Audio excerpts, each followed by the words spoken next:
pay attention to instructions. I wonder if this phone number still works. Oh my god, she's gonna try. I'm not gonna call it. I'm just gonna look it up on mine. 1-800-STAR-WARS. That doesn't even work.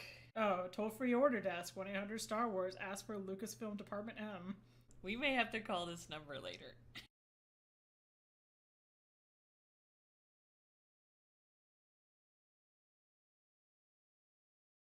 They picked up! It's Lucasfilm! Oh my god, I just called somebody, I'm so sorry! They're like, why the fuck is his phone ringing after all this time?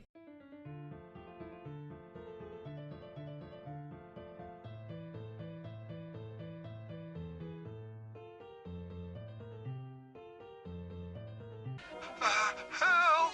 Naturally so. Oh, I just feel like I prank called somebody. I didn't mean to, but I don't like talking to people on the phone. I didn't think anybody would actually answer. I'm so sorry, Lucasfilm and lady who just answered the phone. I'm gonna drink now, I'm scared. Okay, we should drink. I don't like calling people. Sorry, LucasArts. Ooh, rifle ammo, thank you.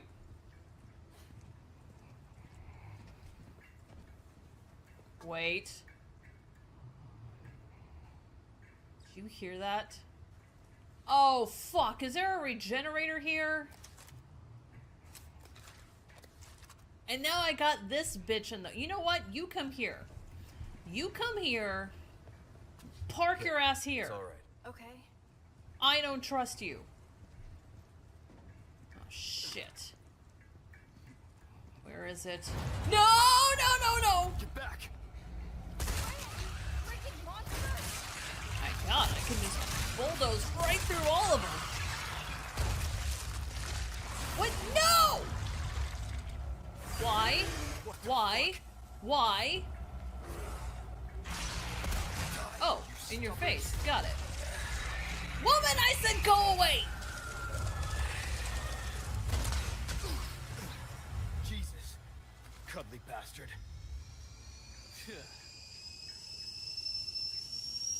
You're not hurt, are you? No, I'm good. You point the gun at her! Point the fucking gun at her!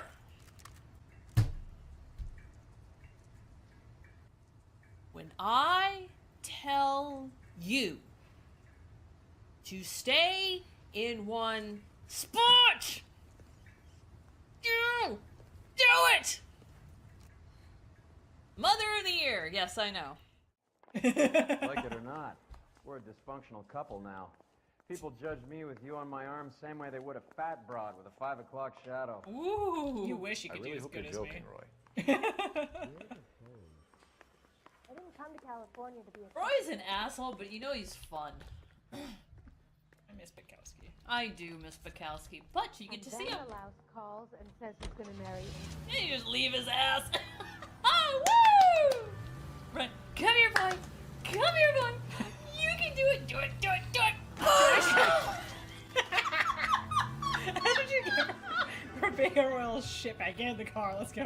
And we're not gonna tell the chief, are we? Worth it.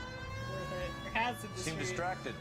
Yeah, with that We head- recovered the concussion you morphine. got now. Well, Some my of it lungs might be just got unaccounted for, punctured. so what? That's life.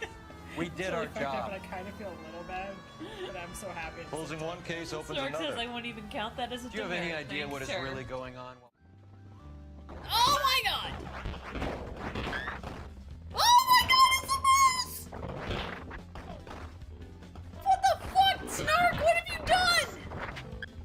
done? You, sir, have cursed this game! And still kind of in a cool way. Okay, we're gonna kill everything. Yeah! Kill this person, yeah! And that one, yeah! And this one right here, yeah! And that guy right here. Ooh, he mad. He's so mad. Everything will die due to Moose! Kill that one! And that one. Yes. Biggest body count ever. I don't know why Moose is Russian, but Moose is Russian. Oh, he's the cutest! I cannot believe Snark made this happen. His prayers to the god of Moose have been heard. No! Alright, now we leave. Damn it! I always get the timing wrong on that.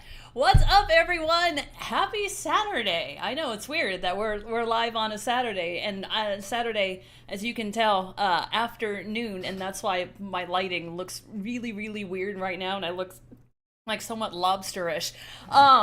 My camera doesn't like it unless there's like no lights in the background, unless I put them there, so I may look a little strange until the sun starts moving into another direction.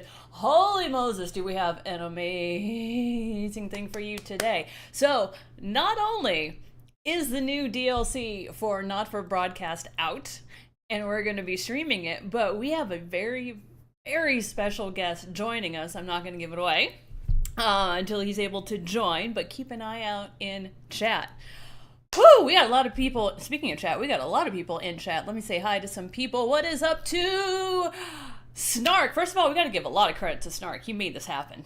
I don't know how he made this happen, but holy Moses, did he make this happen. So hats off to you, sir.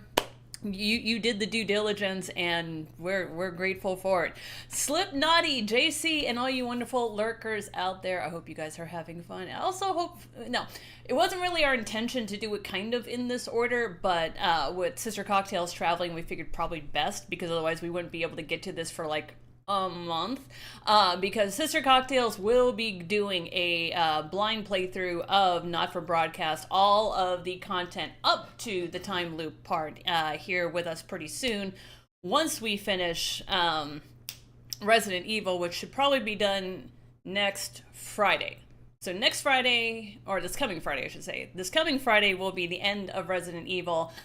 Excuse me, the following Friday we're putting her in the studio, and she gets to meet the wonderful, wonderful people and the bears. I have not told her about the bears. The bears are going to be special. But anyways, speaking of, and yes, Snark, thank you so much. I would ask if you guys are in chat, please no spoilers. If I get absolutely stuck, I'll call for help.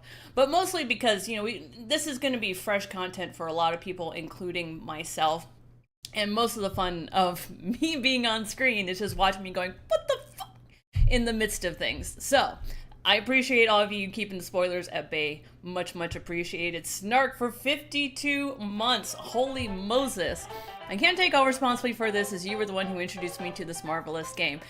Why does it look like it's going into my mouth? That's bizarre. I need to change that. That's really weird. Ugh.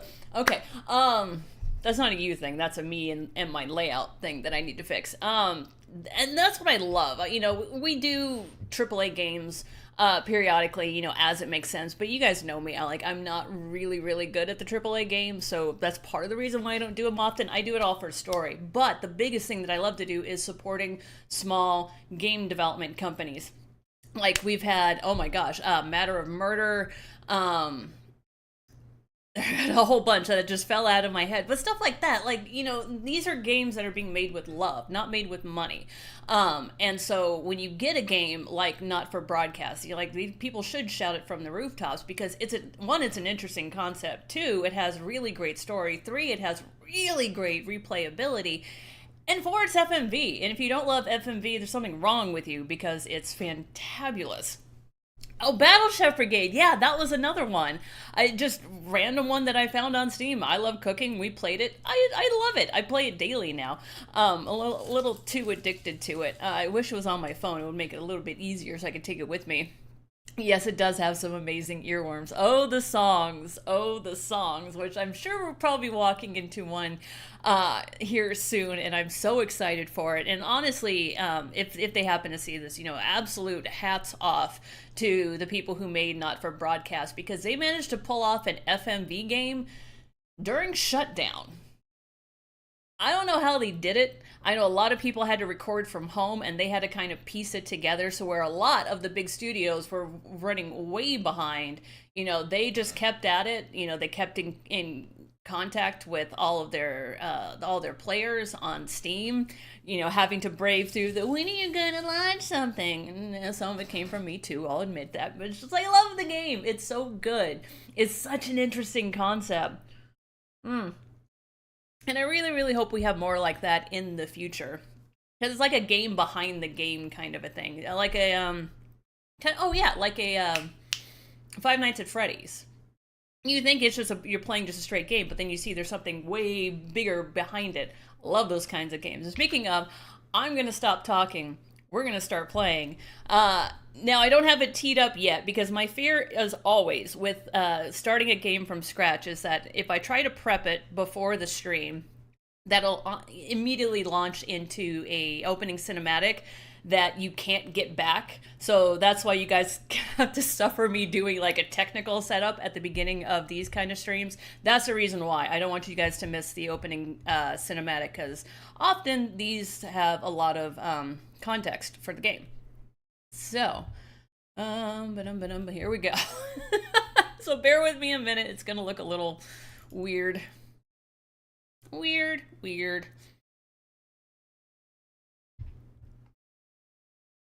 Da-da-da-da. There's nothing advanced. Okay, good. Appreciated. I miss this song! Where are you? Wow, there you are. Hold, please.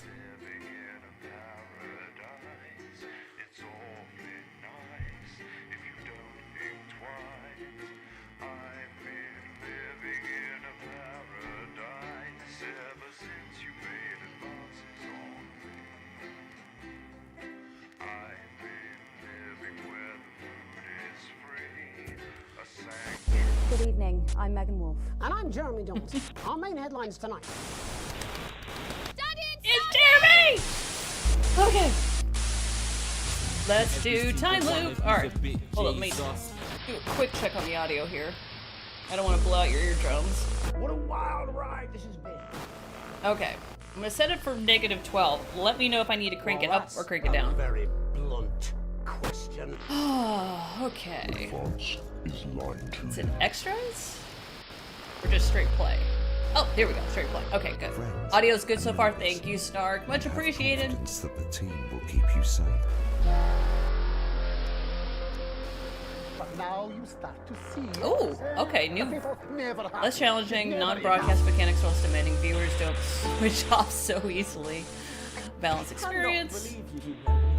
Experience the story without the stress. Non-broadcasting mechanics are off. Viewers are very forgiving. I think we could do at least broadcaster. But I love the fact that there's bigger difficulty now. Vera Kelly, we are here this afternoon because we're going to have a special guest who is in the United Kingdom. So we didn't want to have the poor guy have to be here at like all hours of the night. So we moved the timing back a little bit. And I'm Jeremy. I've told you 1,000 times, Chester. It's the number of blind dates I've been on when no one turned up, followed by the worrying number of lumps under my left arm, the date my childhood sweetheart married my best friend, the age my cat was when I ran I've told you 1,000 times, Chester. The number of blind dates I've been on when no one turned up.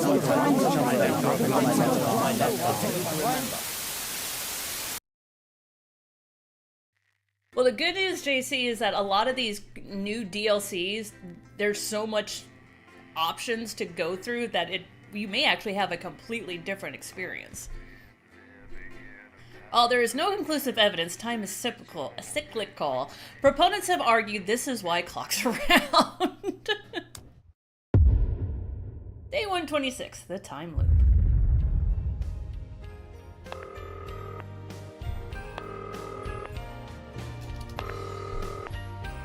Winston! Lovely of you to volunteer for an all-nighter. I'll be with you for the first section, but then I'm off.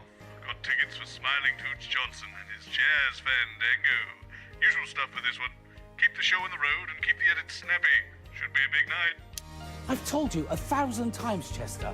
It's the number of blind dates I've been on when no one has turned up, followed by the worrying number of lumps under my left arm, the date my childhood sweetheart married my best friend, the age my cat so let's see what we're playing here. Canine Detective. The number of conversations I've had with my father, these are all just and the preloaded. exact time my mother When walked pranks out. go wrong. I don't see why it's so hard for you to remember. If you could just sit here, please, Dr. Magnus. Okay, The host will be with you shortly. He's a cop and a good boy. That's sweet. The spy who spied me. TV Channel 1. What does science? Television, a Channel 1 What doesn't story. Connor like? Okay. Science, apparently. And Good job, it's not here NFB2. then. Yes. This is Dr. Charles Magnus. Is he though? Jeremy Donaldson, professional cynic. All the best minds are. He's just being modest. He's also a curmudgeon. Hey, Serena. Oh, sorry I'm late. Phone call. Professor Magnus. Oh boy, now I gotta remember how to Doctor, do this. It was fine. Unless you mean surgery. I beg your pardon? Going in 5, 4, 3. Good evening. I'm Jeremy Donaldson. And I'm Megan Wolf. It's the 13th of March, 1985, and this is a Channel 1 special event hosted by your national nightly news team. In a laboratory nestled in the sleepy hills of Chantlebury, Dr. Charles Magnus and his optimistically named Happiness Collective have been working on a secret project. They claim their Euphoria device will raise overall happiness levels throughout the country. Tonight, live on Channel 1, we'll be putting that claim to the test. We'll be in and out the schedule throughout the evening with our team of reporters standing by up and down the country to report live on whether the device has brought a smile to your faces. We'll have guests from the world of science, politics and entertainment, and of course, those all-important results. So don't move that dial, stick with Channel 1 all evening as we bring you The Night of Smiles. 45 seconds back. Whoop. That was some janky editing.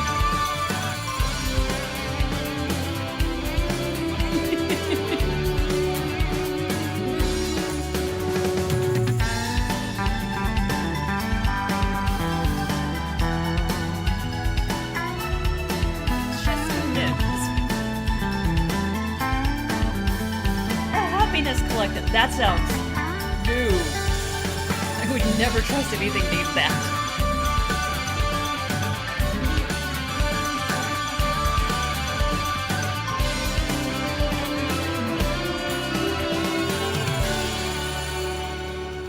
Welcome back. In just a few minutes, the impressive machine behind me will be activated in the first ever mass experiment of its type. But first, let's meet the man behind the merriment, Dr. Charles Magnus. Hello. Charles Magnus. Hello. Thank you for joining us. You're the leader of the Happiness Collective, as I understand it. Yes, that's right. Yes. So how's that work then, being the leader of a collective? Well, I suppose... Dr. Magnus, how does your Euphoria device work? Oh, that's simple. I just get my assistant Chester to push the big red button. Yes, but what does it actually do? It makes people happier, Mr. Donaldson. Yes, and how does it do that? Well, some of that information is proprietary, but I could try and explain the basics. Oh, well, we've not got long now, Doc, so try not to get too into the weeds. Well, to put it simply, everything is vibration. Everything is vibrating. Giggity. A particle is also a wave, and a wave is, if you like, a note. And we all vibrate at different notes depending on our mood. Happier people vibrate at a higher frequency than sad people, for example. Is that true? How are we measuring that? In music, there's a concept called resonance. When a note on a piano is played, corresponding strings also sound. They vibrate in resonance. Are you following me so far? Yes, I have an O-level in music. And physics? Yes, in both. Yes. Well, the Euphoria device works in much the same way. The machine generates a note that represents happiness, and all the people and the animals resonate with that note and feel happier. Noticeably. Measurably. Well, at least that's the hope. So, what you're saying is that for unprecedented amounts of public money, running into the tens of millions, you've built a giant piano that only plays one note. Yes, but it's a very powerful note. And this is the only Is it the brown instrument note? that can play it. There is less than a minute to go now, so while we go and get set up with Chester and yourself over at the Euphoria device, we can go live to the new Advanced HQ for a special message from the Prime Ministers, Peter Clement and Julia Salisbury. Good evening, everybody. On behalf of Advance, Julia and I just wanted to wish all of you the very best of luck with tonight's groundbreaking experiment. When this project landed on my desk, I just knew it deserved to be funded. After all, what could possibly be better than increased happiness? Now, I'll admit, I was a little skeptical, but the lab results are promising, and I'm Broadcast done? Got reliably it. informed it'll even work on the sea.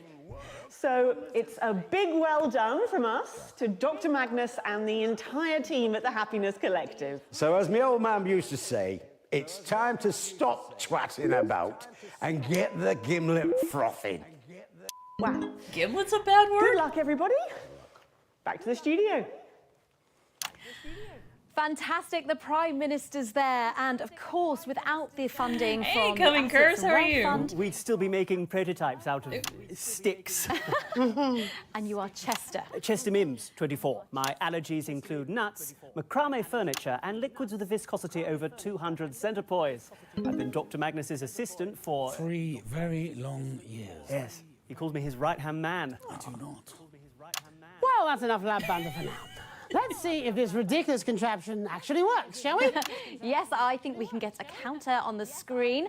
And we're going in 10, 9, 8, 7. Come on, Jeremy. 6, 5, 4, 3, 2, 1.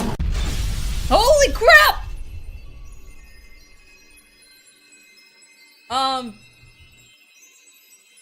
Lord? Winston, I can sense movement down there. I know you're stuck in this with me. Now, it's just a guess, but I think time itself has frozen. However, when it did, this press in case of emergency button the scientist gave me started flashing. And I think it corresponds with the one you have down there in the broadcast room. Where? On that weird-looking machine to your left. Oh. I'll press mine now, and let's see if that gets yours working. Okay. Yes. Oh, this is cool. Day 126, the time loop. Again. Winston, lovely Where is to volunteer Dave? for an History of all-nighter. Flards I'll and be with you Pranksters.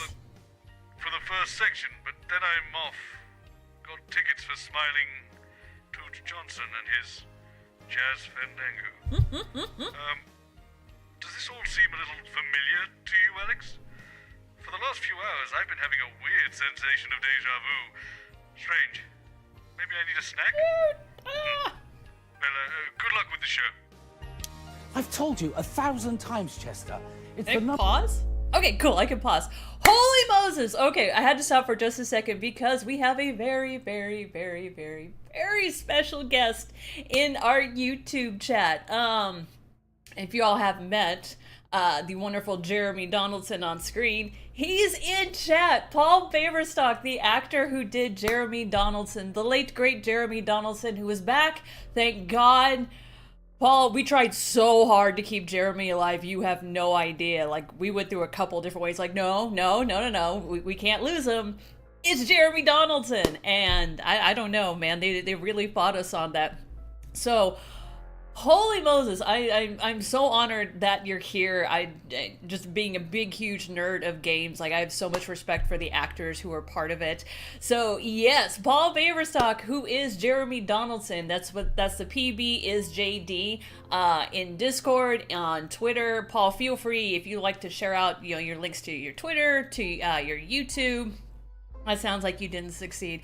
I don't know if I was supposed to or not. With some of these games, it is multiple choice, but some do lead you down one particular path. Like, the story has to continue, and this is the only way to do it. But if there is a way to keep you alive, I'm going to make that happen, because it broke my heart when you did it live on camera. So he is in chat. Holy Moses, so honored. I was gonna bring him in onto the chat, but I figured, for the sake of pacing, not just to screw this up myself, but we go through the game kind of as is. He said it'd be totally cool to hang out in chat, but then once we get done, possibly next Saturday, likely, depending on pacing on this one, would love to bring him in to the audio chat for a Q&A session, because I know I've got tons of questions for him.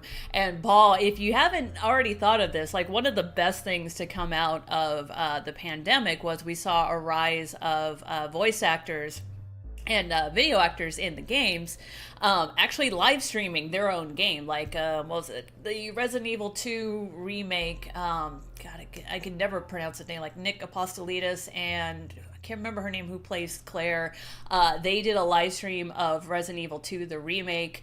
The ones who did RE3, the remake, they did that as well.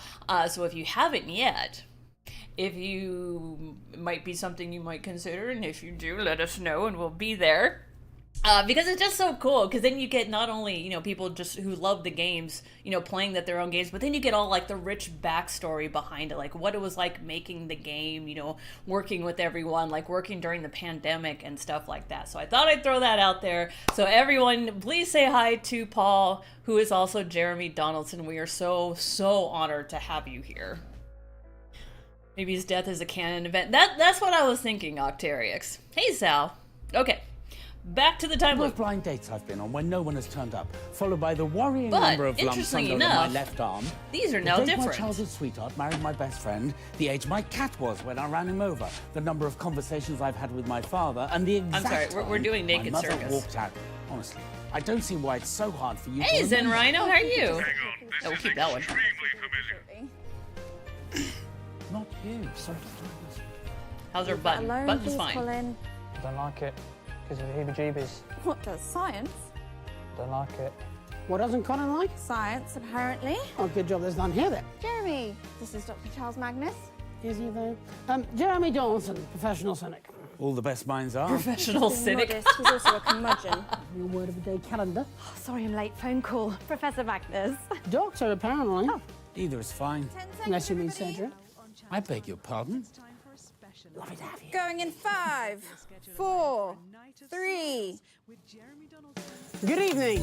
I'm Jeremy Donaldson. And I'm Megan Wolfe. It's the 13th of March, 1985, and this is a Channel 1 special Yesterday event was the 13th hosted of by March. your National Nightly News team. In a laboratory nestled in the sleepy hills of Chantlebury, Dr. Charles Magnus and his optimistically named Happiness. Okay, we are definitely doing the same thing again, Winston. And I didn't enjoy it much the first time. Much as I hate to admit it, because too much input! It's absolutely clear. I hate science fiction. I think something has gone wrong with the chronological order of reality, and we appear to be repeating ourselves. If only there were a name for such a phenomenon. When time seems to be looping. There must be some sort of snappy. I'll stick with Channel 1 Oh, so many plates spinning in air. Smiles. 45. Woo! Got it. We'll call this a time loop. Brilliant name, Robert. You've done it again. I should have that trademark. Yes, time loop. Time loop. Time. Bit boring, isn't it, Winston? The event, I mean, not the name, which is snappy and totally original. Oh, But you know, have fun, Serena. Just watching the same thing. Winston, I have a big red button up here. I'm going to push it. Let's see what happens. Oh, God. Pushing. God, that is so cool. Okay, so your button also stops time. Interesting. Right. We've all read enough science fiction nonsense to understand what's happening here. We have? We're clearly going to keep repeating this day again and again until we find a way to break the loop. Okay. God, I hope we don't have to go on a journey of self-discovery full of profound insights that lead to personal growth. Not worth it. I have a gig to get to. Leave this with me. I have a brilliant idea. Restart the loop by pressing that big red button again and leave the rest to me. Okay. Oh, that is so cool. Day 126, a time loop. Again. Yes, it is, JC. Winston, back with me now. Oh! While I was waiting for you to get back to me in the loop, I enacted the solution to our little time-getting-stuck conundrum. There is absolutely no way that button will be pressed again, so the loop won't repeat, and the ghastly problem has been nipped in the bud before anything too ridiculous happens. I don't want to brag here, Alex, but the solution I found is as elegant as it is simple. Really? A lesser mind would probably have struggled even to conceive of such a notion, but to me, Bob Bozeman, it was as obvious as wearing a tie on a Sunday afternoon. Who does that? I have, and this is the brilliant part, unplugged the machine. Now, watch and learn. I've told you 1,000 times, Chester. Postman's marvelous scheme. Okay. It's the number of blind dates I've been on when no one's turned up, followed by the friendship, the worrying naked number of service, lumps and under my opera. left Oh, arm, you know what? I the have a date my feeling. childhood sweetheart married my best friend, the age my cat was when I ran him over, the number of conversations I've had with my father, and the exact time my mother walked out. Honestly, I don't see why that's so hard for you to remember. If you could just sit here, please, Dr. Magnus. The host will be with you shortly. It's all going to plan. Dr. Magnus. What Leave that alone, please, Colin. There's something wrong here. No, it's fine, Colin. You can feel it. Is this like the day that you could feel that the mayor of Fiddleshire was some sort of bird person? No, this is different. Something's busy. Ah. Here we go. No! My plan! It was foolproof! There we go. Goodness me. Colin, no! Well, Well, I think it's fairly obvious that did not go to plan, but no point dwelling on who's at fault for what.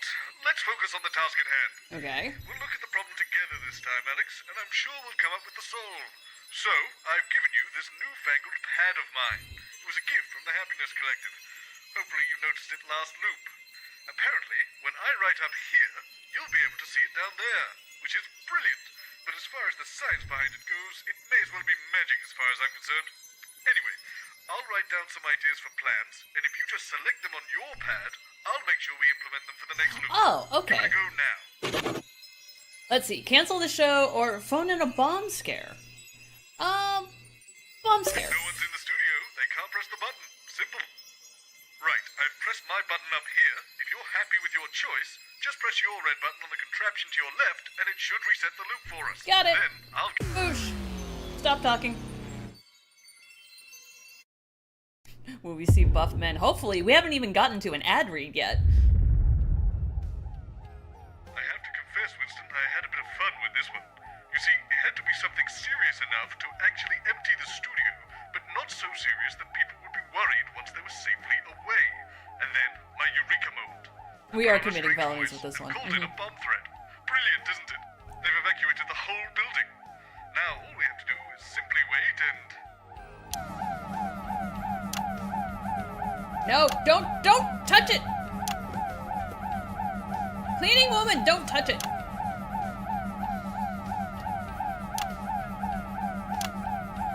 Oh, his headphone's on. Mother... God damn it! All we've done here is delay the inevitable, I feel. Won't they just come back up and press the button later? I actually don't know. Seems this may have been one of your more short-sighted ideas, Alex. It was your option! We'll fix it for the next loop. Speaking of, is that your old replacement cleaning the studio now? I wonder if they'll clean the... No!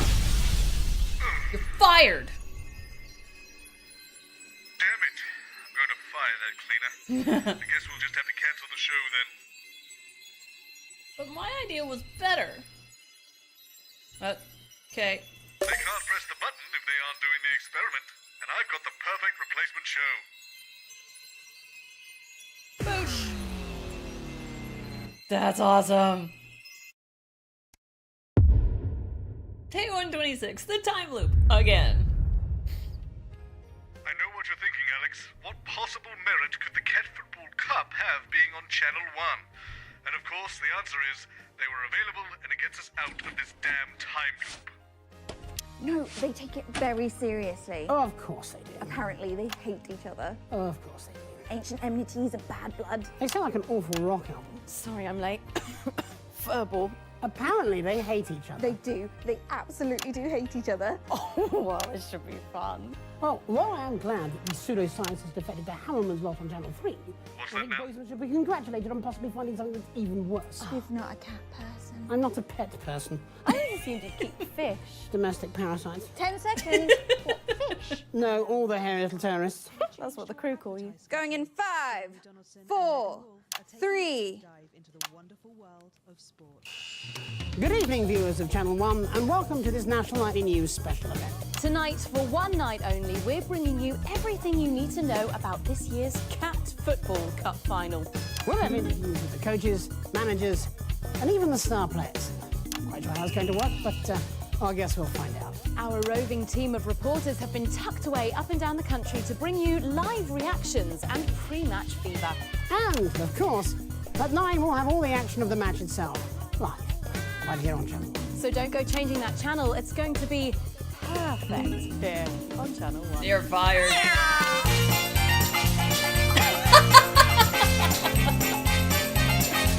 Oh god, the reaction.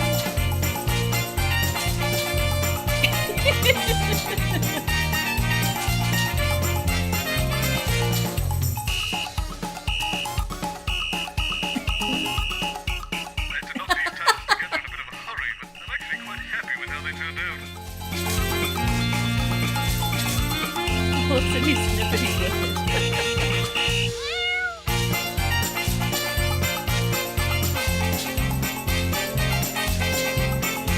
Oh god, was he talking at us? I was not paying attention.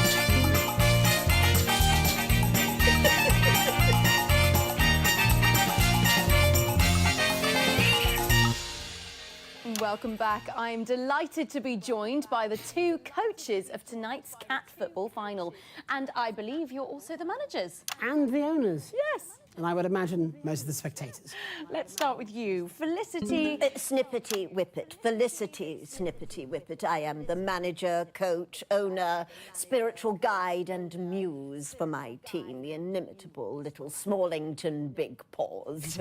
That's a name that gives you pause for thought. It's a family name, actually. The Big Paws have legacy, unlike those so-called fluffers. The Slingtown Fluffers applied their skills against superior teams than yours and always achieve proud ends. Tonight should be no different. Expect a tumescent trouncing. Tumescent? Felicity. Felicity. As well you know, you putrid pink prat. Oh, well, let's just take a moment to breathe. I can see we're both keen competitors, but let's try and keep a friendly catmosphere.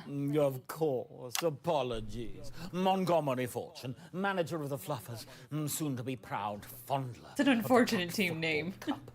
A man more sinned against than sinning. Oh. The Big Paws will hold the cup. We've been training all season and we're not slowing down at the finish line. You stand as much chance of winning the cup as Professor Tiddles does of winning a beauty pageant. You take that back. You know Professor Tiddles only sprouted that blemish because you tried to poison him. I would never, ever harm a cat. They are divine, graceful, elegant, everything you Not should mine. strive to be. I think the sprightly Mercutio I performed in my mess bent youth would beg to disagree. Besides, your centre forward has mange. Oh, have you glanced at your team recently? They're more furball than fancy footwork, and their teamwork is so chaotic it's like playing against dogs. You take that back. Never. In fact, I'll go further. Your team is lazy, disorganized, and matted. You'd have done better to get them all spayed. Well, we seem to be a whisker away from a fist fight here. Will you stop with the cat puns? I concur. If we could all just calm down, please. Can't stop meow. I've got too many of these. So, both of you, I have a question. Cats. They're pointless, really, aren't they? Oh. Oh. They must have done an experiment on one of our competitor channels. Shame. I was looking forward to taking a hammer to that bloody machine. So, I was right. It turns out that when I turned down the Euphoria experiment for Channel 1, Channel 3 decided they'd make room. And the experiment went ahead as planned. And, well, unless they have their own Alex Winston to press that red button, we may be stuck here forever. But assuming we're not, let's talk about next time round. I suppose if we're going to be stuck here, we may as well get to know each other. We'll start with me. Did you know that I like mushrooms? Shocker. Also, things like the feel of dew on your face in the hills of the Cotsdowns. Or a brisk autumn morn. Oh, he's a woman. Okay. Well, to be honest, some of those I can kind of take or leave. Ooh, here's another one. Did you know that I love the sound of smooth jazz? If you ask me, Very little in this world. Jesus, Alex too, press the fucking button! Listen, I have a question. How do I signal to the other Alex? Do you like the feeling when a man you don't know particularly well pushes against you in the corridor? What are you talking about? Stirring in the... No, thank you, other Alex. Thank you. Oh, bless you, other Alex. That was about to get really uncomfortable. Okay. Whew. 126. Didn't think I'd be happy to see this again. Oh, thank goodness. You were starting to get a little strange there, Alex. Let's just move on. Less said, the better. Full disclosure here, Winston. We're keeping the I'm a medicated. little overboard on this one. You can go away. I've told you 1,000 times, Chester. It's the number of blind dates I've been on when no one's turned up, followed by the worrying number of lumps under my left arm, the date my well, why is my machine covered up? If you could just sit here, please. Dr. Someone Magnus. has covered up my machine. You there? Who, me? Why have you covered up my device? Not me, mate. I do sound. I agree, though. It just feels wrong, doesn't it? There's nothing suspicious. Bozeman just wants to do a big reveal. Perhaps Chester would like to. Really? Can I? Oh, if you must, try not to injure yourself. Yes, Dr. Magnus. Everything set? Just a small change. We're going to do a big reveal. Sorry, I'm late. Leaky gusset. Where do you want me? Over there with Chester. Chester Mims, 24. My favourite odours are cinnamon, pine leaves, and of course, Asian yogurt. Ew. Okay. Preferably 7 months old, if possible. You'll have to forgive Chester. Gives it a good nose. He takes personality advice from women's magazines. Oh, we had a makeup artist that did that. Really? She's dead now. So who's open? Just trim it down and throw it to Megan. I'm only joking. She's not dead. Probably just unemployed. Consider it trimmed. Possibly homeless, I suppose. 10 seconds. I mean, she could be dead. I wouldn't know. Going in You 5, scare me. 4, 3. Good evening. It's March the 13th, 1985, and you join us for a National Nightly News special event. Dr. Charles Magnus and his tritely named team have been building a machine which they claim will raise overall happiness levels throughout the country. Sounds ludicrous to me. Megan? Thanks, Jeremy. I am here with Chester Mims, Dr. Magnus's assistant. Right-hand man. Sorry? Right-hand man. He calls me his right-hand man. Man in quotes. He does, sometimes. Well, Chester, without any further ado, let's unveil this euphoria device. I'm excited, actually. Are you excited, Chester? Not really. I've seen the device before. Okay, let's go for it, everybody. In 3, 2, 1. Oh, for goodness sake, Chester. It's a little larger than I anticipated. Oh, they're gonna press a button, aren't they? Upwards, upwards, upwards. Upwards. Yes, no. Yes. Perhaps Never mind. That was just... Oh, God, my eye! My device! What's happened? Oh. I don't know. I don't know what's happened. Well, it appears we'll be having a change of schedule here tonight on Channel 1. Perhaps there's another experiment we can get up and running.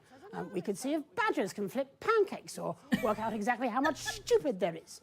We're cancelling the experiment? Of course not, Chester. I don't see how we can proceed. It's fine, it's fine. We have another device back at the laboratory in Chindlebury. I'm sure Gerald is watching this now, and if he does, he was expecting there might be some teething problems. He can just fire up that one and off we go. Gerald, if you're watching, we will fire it up now, please. No. Well, that is handy. No. That's annoying. Well, it appears the experiment will be proceeding anyway, if untelevised. So here's hoping we all crack a smile sometime soon. Oh, terrific. Yeah. Only takes a few seconds to charge up the new device, and then Gerald will just... Okay,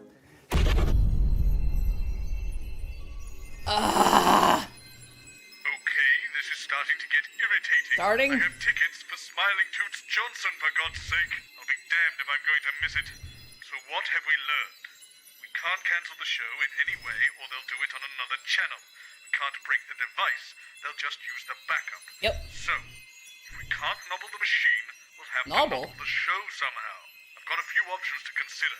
We could put a guard on the machine so it can't be used, or we could change up the hosts and see if we can break the show that way. Or, I suppose, we could let everyone know what's going on and see if we can stop it happening again. Which do you want to do, Winston?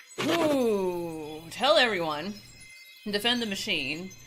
Change the host to Jenny and Colin or Patrick and Robin. Wow, that's a lot of options here.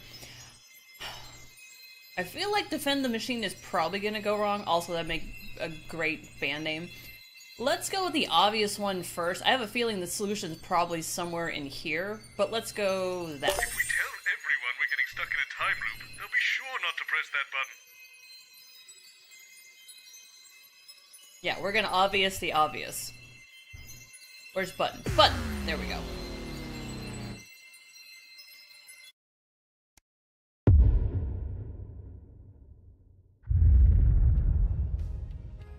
I've installed a tannoy in the studio. Leave this to me. Snark, you said no spoilers.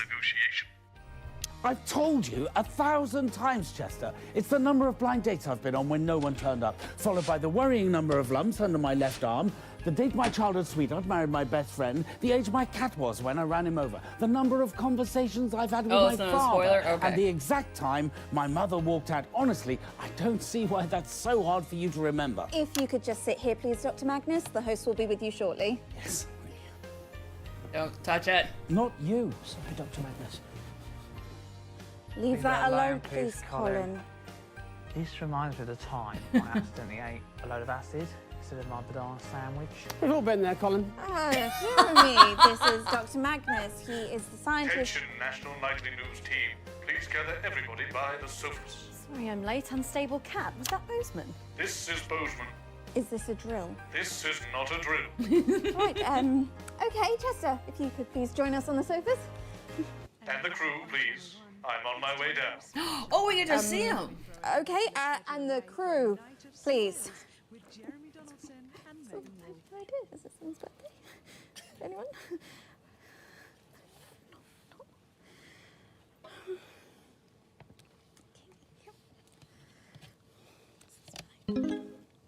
Oh god, this is live. Right, I've gathered you all here because I'm afraid I have to tell you something that's going to be hard to comprehend. For all of you, this is a normal day. But for Alex, Winston, and I, it is repeating over and over again. We are trapped in some sort of time loop. And it always begins when someone presses the button on that infernal machine over there. The Euphoria device? Impossible. Temporal attunement ironed out all the problems with the time circuitry months ago. I'm sorry, are you quite all right, Robert? Yes, I'm fine, Jeremy. Look, I know this is hard to accept, but if you'll just Not for listen... me. What's that, Colin? Not my first time. Been caught in a couple of these. You're experienced with time loops, Colin. Oh yeah, Spong's always getting caught up in stuff like this. Time loops, multiverses. Standard Wednesday. I'm pretty much immune to this stuff now. I'm sorry, are we choosing to believe this? Of course not. There's no such thing as a time loop. It's impossible. It throws up too many paradoxes. Exactly. Too many paradoxes. It's an impossibility. Well, it may be an impossibility, but Winston and I are trapped in one right now. Well, it can't be our machine. We haven't even started it up yet. Yes, and that's exactly how it's going to stay. What, you're cancelling the show? We're already live, I believe. Yeah, hi. A few minutes now. I'm sorry, the viewing public are currently watching you have a massive nervous breakdown. That can't be good. Can we get security up here, please? Yes, and a doctor. Is everything okay at home, Mr. Bozeman? Yes, everything is okay at home. I'm telling you, that machine is going to break reality itself. That's also impossible. The Department of Metaversal Stability fixed that issue months ago. This machine is totally safe. I will prove it. Don't you touch it! You don't. Oh, Mr. Bozeman, stop. Is everything all right here, Mr. Bozeman? Help me restrain this man. I think he's having an episode. Standard time loop stuff, this never works. Why don't you believe me? Could you let the guest go, please? No, you don't understand. Why don't you let him go, Robert, and we can go have a little chat about it? We don't need a little chat. Oh, for God's sake. I don't know what sort of operation you clowns think you're running here, but if you think you can stand in the way of science, you've got another thing coming. Well, I tried. Okay, carry on then. I'm going back to my office. If you could just come with us for a moment, sir. Of course. Okay, everyone, back to your places, please.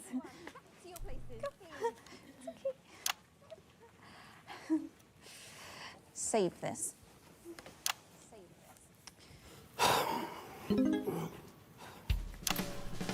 Well, firstly, an apology to our viewers at home who've had to witness, well, what just happened. Our boss has been having a breakdown on national television. Personally, I can't think of anything more mortifying, but I can assure you he will receive the best possible care. After him! He's heading for the Meanwhile, everyone here feels a little bit upset, so now would be a perfect time to test the device, which makes the unlikely claim of being able to cheer everybody do up. it, Jeremy! Dr. Magnus? Yes. Yes. Actually, the machine uses resonance to raise the... No one cares, Chester. No! Jeremy! You are the best of us. They're all idiots. It's us against the world. You were the chosen one, Jeremy.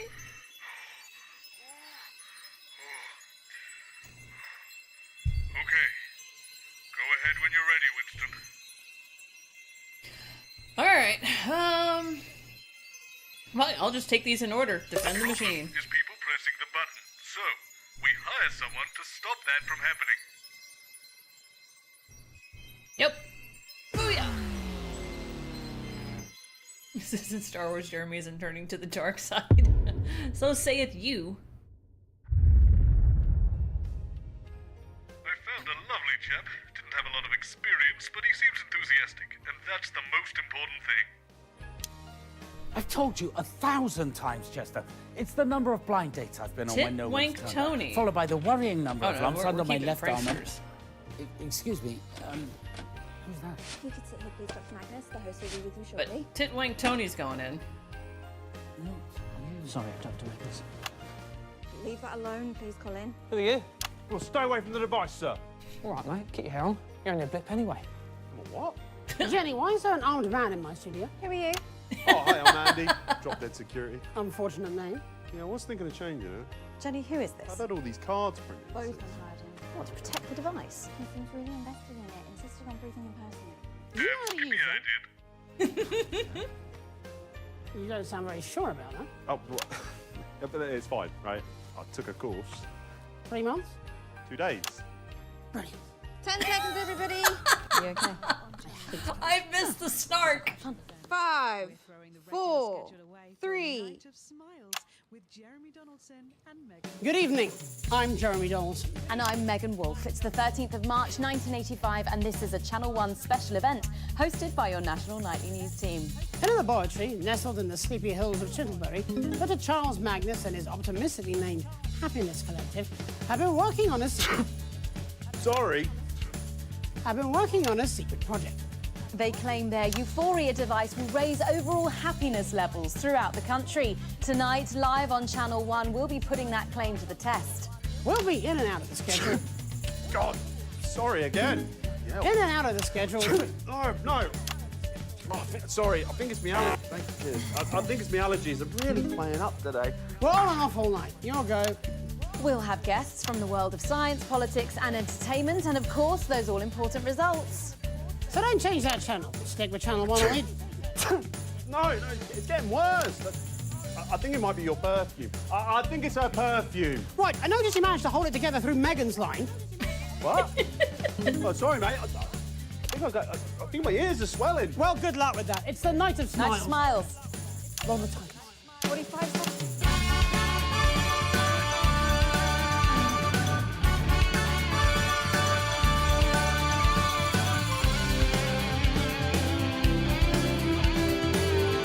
Oh, Moses.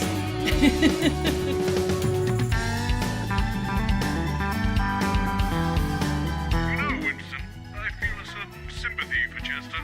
Magnus seems to enjoy torturing him with impossibly convoluted maths problems.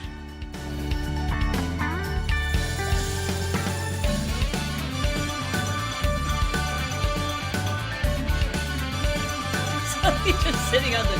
Yeah, get back to your job.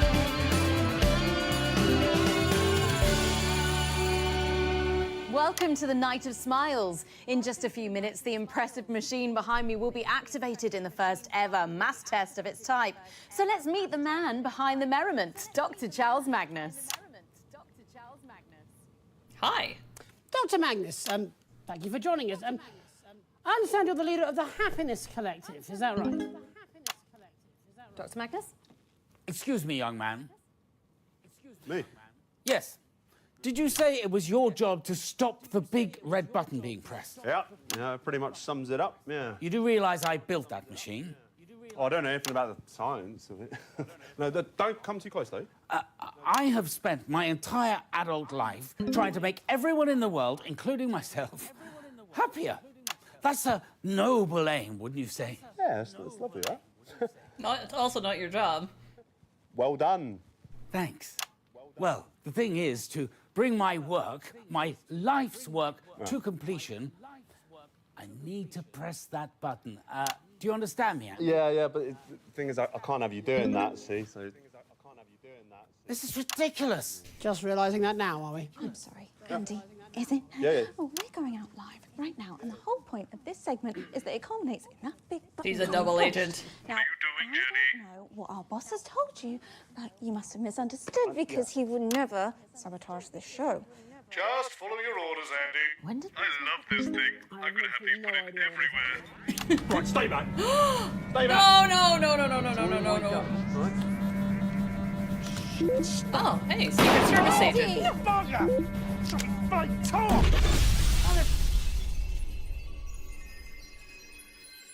Blithering idiot. The police can keep him. Bloody fool can't guard a bloody button.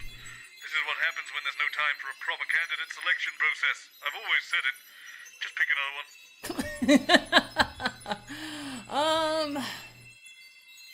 Do Jenny and Colin. This one's going to be an absolute train wreck. There's a reason I keep them both behind camera. We'll be lucky if they make it to the opening titles. Let's do it. Bada bing.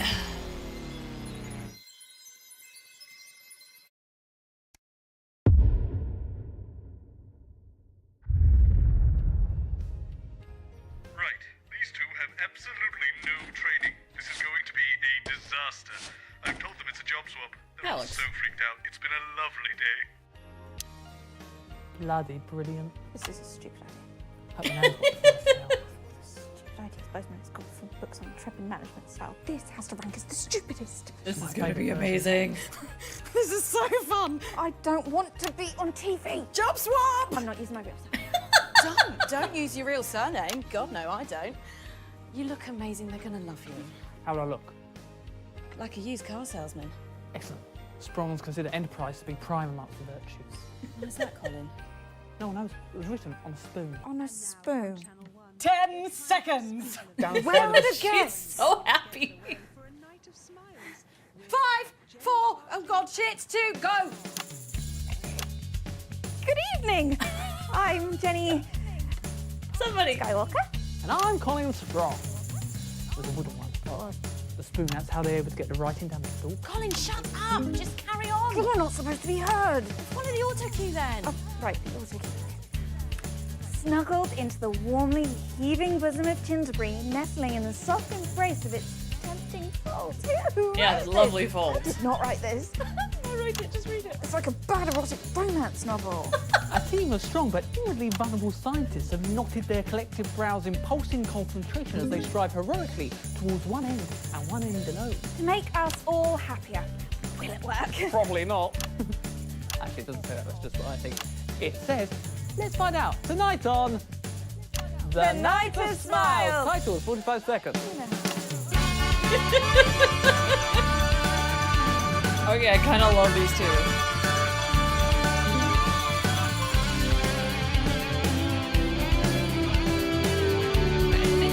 It's so... There we go. It's easy. I'm good at it. I like What are you doing? We're going to want some audience when this succeeds. Winston, I've noticed something, and I would imagine you have too. Every time Magnus appears, he lists 6 tragic facts from his life. Why? They just filmed this. Hi, baby, come here. You're the brat, yeah. Welcome back. In just a few minutes, the machine thrusting firmly upwards behind me. It's not behind me, actually. It's over there. Will be expertly turned on in the first ever mass experiment of its type. But first, let's meet the man behind the merriment. The boy with the joy. Dr. The bloke with the jokes. I've got loads of these. Actually, The friend- don't tell jokes. I'm really awful at them. Dr. Charles Magnus, thank you for being here, and I'm sorry about, well, for pretty much everything, but especially Colin. Dr. Magnus, why devote your life to something as ephemeral as happiness?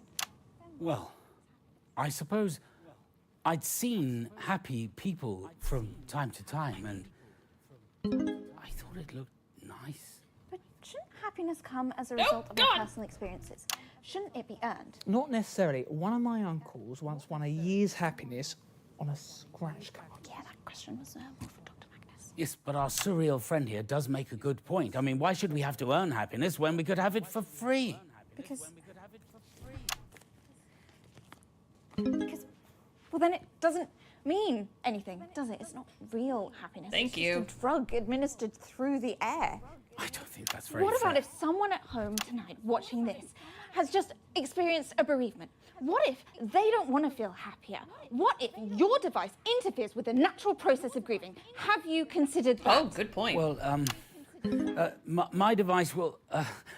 there's no malice intended. Chester, come here a minute. Let's welcome Chester to the show. Chester Mims, 24. I enjoy science, orienteering, and the cheeses of the West Country. Chester, have we made the calculations for the recently bereaved? Yes, I'm sure we have. 1 second, I'll just... Dr. Magnus, have your team done an adequate risk assessment for this experiment? Yes, we have. I Candlemaker. think we have, yes. Oh, that's cool. Look, he's starting to crack.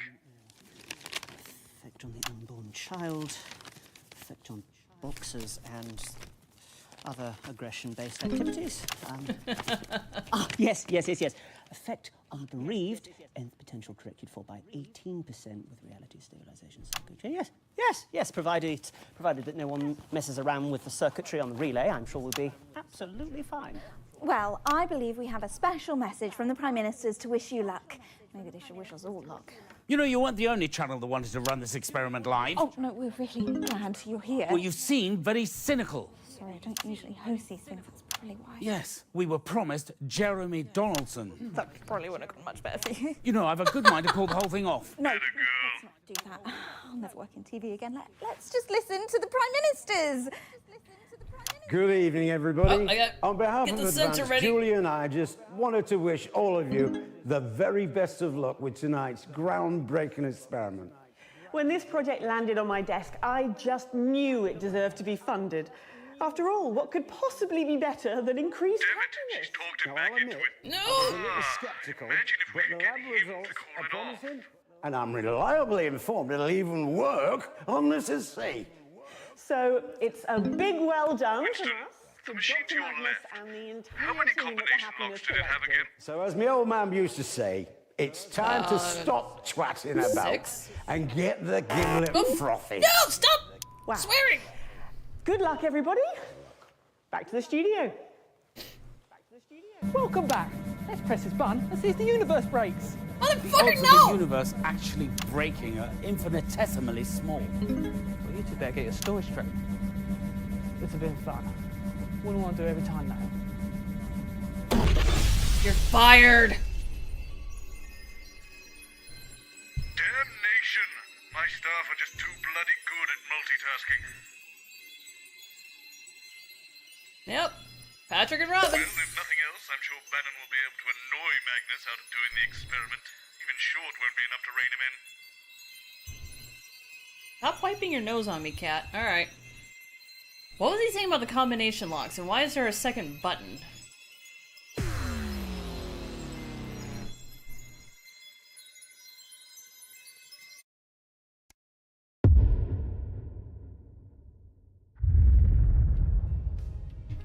They even got rid of Jenny.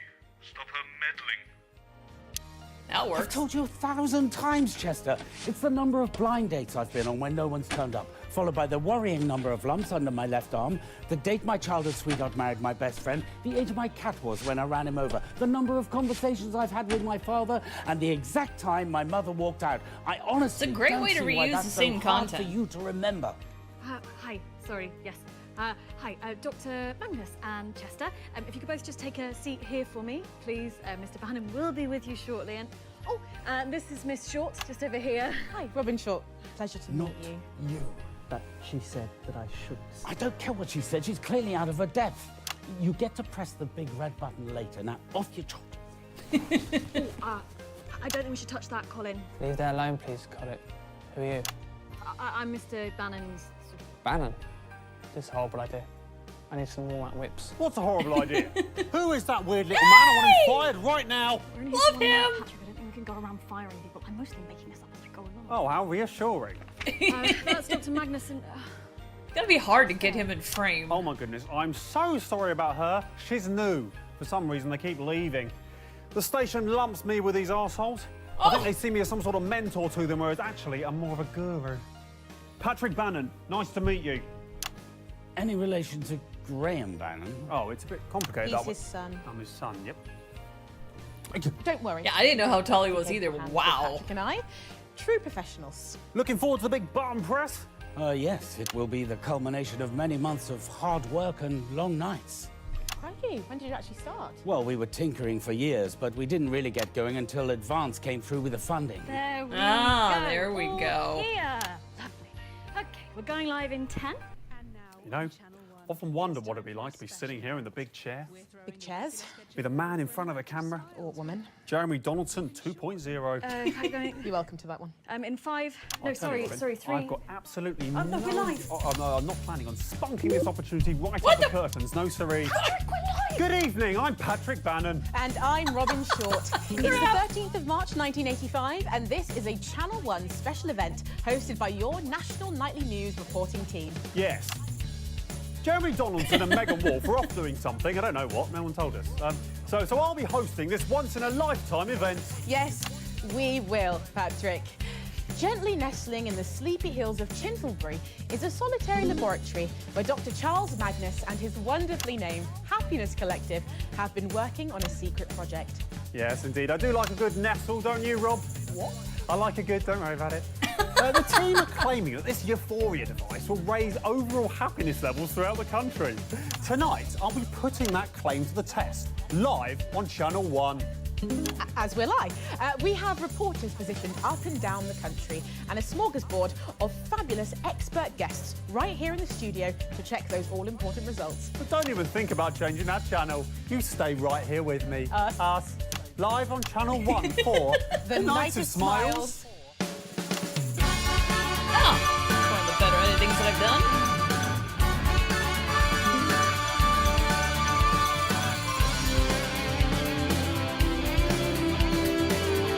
Yeah, him at the Halloween content was really good.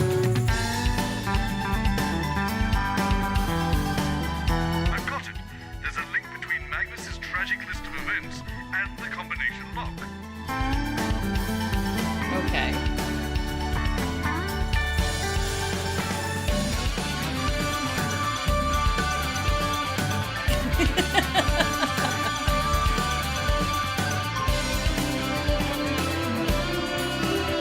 Oh my god, this is great! Welcome back. In just a few short minutes, the Euphoria device will be activated, and I'll be even happier than I already am, sitting here hosting this. Doesn't seem possible. Maybe I'll wee. But before that, let's meet the men behind the merriment, Mr. Chester Mims and Dr. Charles Magnus. Hello. Hi. I can't believe I'm here. You're not supposed to be. Thanks for joining me. Dr. Magnus, Joining you're me? the leader of this happiness collective, is that right? Yes, that's right.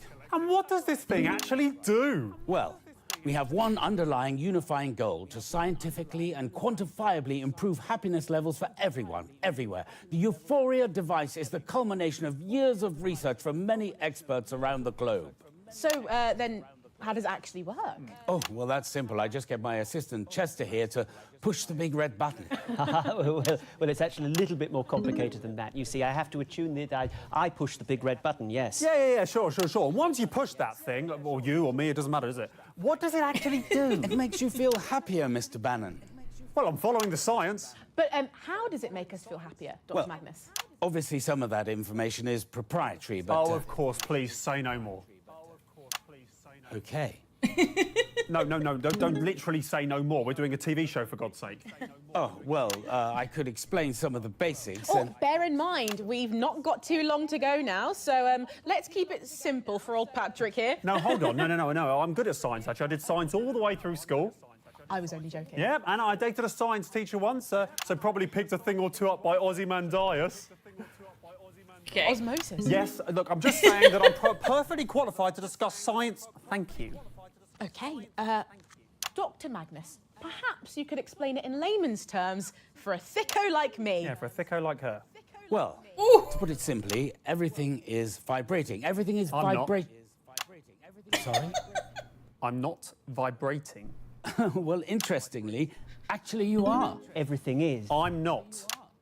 Well, look at that. Steady as a bloody rock, that is. Yes, it appears steady, but actually... Do you know what they called me in boy cadets? No. Have a guess. Cadet Bannon? Yes, they called me Cadet Bannon because the sergeant major said they had to, but also something else. Go on, a nickname, come on.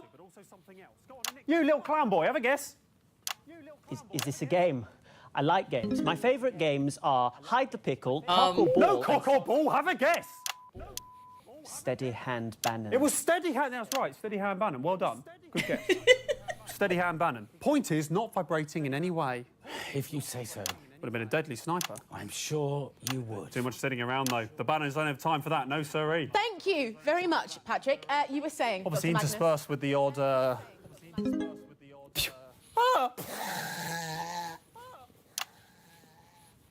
Crikey. But most are just sort of sitting around. It's a boring job. Dr. Magnus. Yes. Well, a particle is also a wave, and in music Brimley there's Sands. What's that now? I was saying Brimley Sands. Went there on the summer. Beautiful place, loads of them there. I'm sorry, what are you talking about? Oh my God, we're talking about waves, aren't we? So I went to Brimley Sands, obviously didn't go right up to the coastline. Got to protect the money maker as well. You may actually save us. We're talking about, Mr. Bannon. These are smaller ones, like radio waves. Pretty sure you don't get waves on the radio, Robin. They come out of the radio. OK, well, if that was true, then why isn't my sideboard all wet from the waves? You explain that with your science. Is there any point? I could give it a go. It's a rhetorical question, Chester. Just like to be or not to be, that's also a rhetorical question. It absolutely isn't. Shall I go on? No time. Crikey! Well, I'm sorry, but we've actually wasted the chance to chat about all of that. Well, I think we all learned a lot from that. I know I did. OK, we've got less than 2 minutes to go now, Patrick. So, Wow, those while pants are Chester goes over unbelievably there short. to configure the Euphoria device. Thank you, Chester. We are going to go live to the new Advanced HQ for a special message from the Prime Ministers, Peter Clement and Julia Salisbury. Let's go to that now. Good evening, everybody. On behalf of Advanced, Julia and I You just noticed that wanted too? to wish Yeah. all of you the very best of luck with tonight's groundbreaking experiment. When this project landed on my desk, I just knew it deserved to be funded.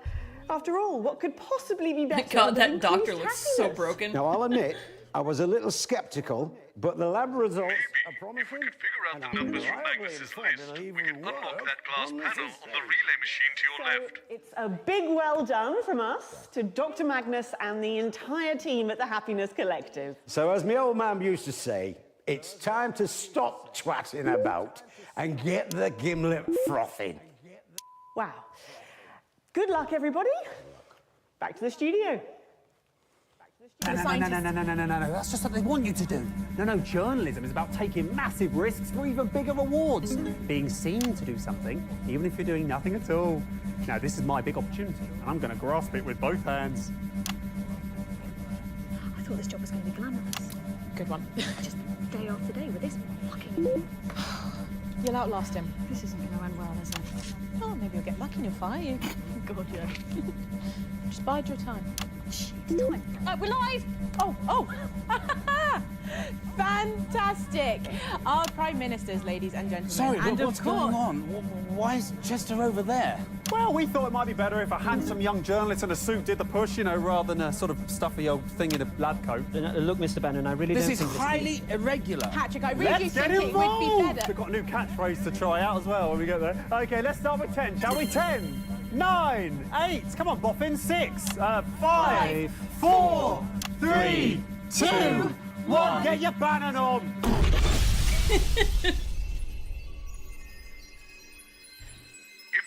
ever get my Bannon on, please have me institutionalized. Anyway, we can't break the machine and we can't break the show. But we could break the scientists. I know what we need to do. Hit the button, Winston. Got it.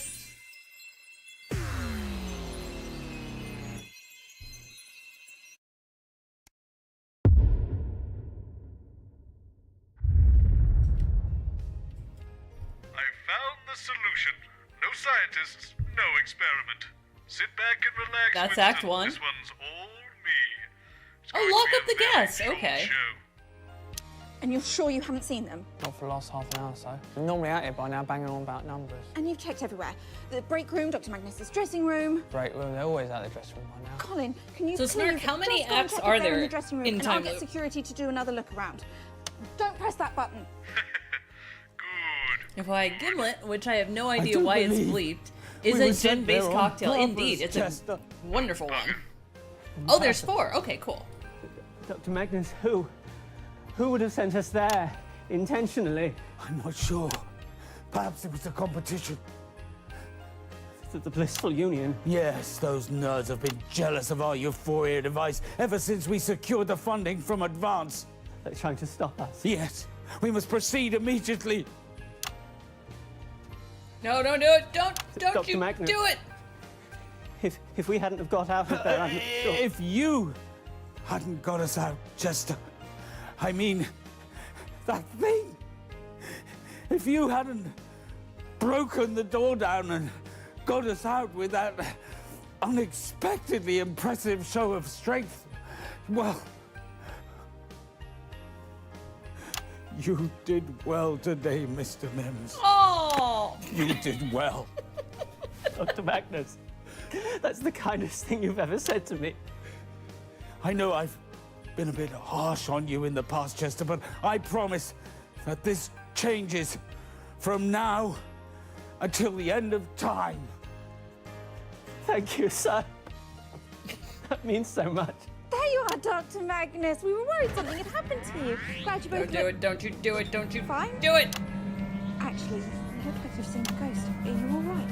We have undergone a deeply distressing and scientifically implausible trauma at the hands of our enemies.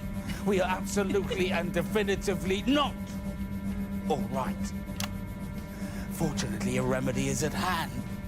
No! Dr. Magnus, we're not even... The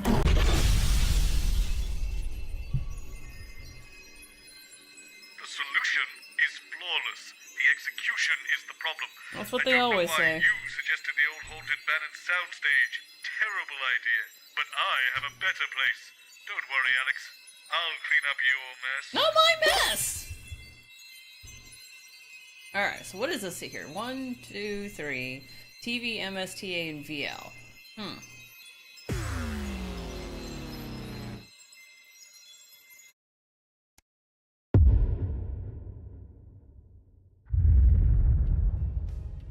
Lock up the guests somewhere else. Okay. Scientists are showing up on this show. I think we're good.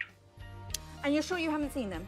It's so infuriating you don't remember our conversations, you know. And you've checked everywhere. The break room, Dr. Magnus's dressing room. Yes, and I sealed off the old Bannon soundstage. Wait, why would you do that? Colin, can you please just go and check if they're in the dressing room and I'll get security to do another look around. Yes, look all you want. You won't find them this time. Why can't he press the button? Isn't that the whole point, isn't it? Wait, where is everybody? Professor What's-His-Face and his collection of smiling idiots. Jenny? Yes, Dr. Charles Magnus and his assistant. Sorry, I'm late filing my teeth. Where are the guests? They seem to have mysteriously disappeared. I'll have them back here by the time you come back from the titles, don't worry. It's considered poor form to lose the guests, Jenny. Well, next time, I'll read the news and you can chase the wandering scientists. How about that? 10 seconds! Probably do a good job. Oh, you can make Colin my co-anchor. Going in 5, 4, 3. Good evening. I'm Jeremy Donaldson. And I'm Megan Wolfe. It's the 13th of March, 1985, and this is The Night of Smiles. It's 45.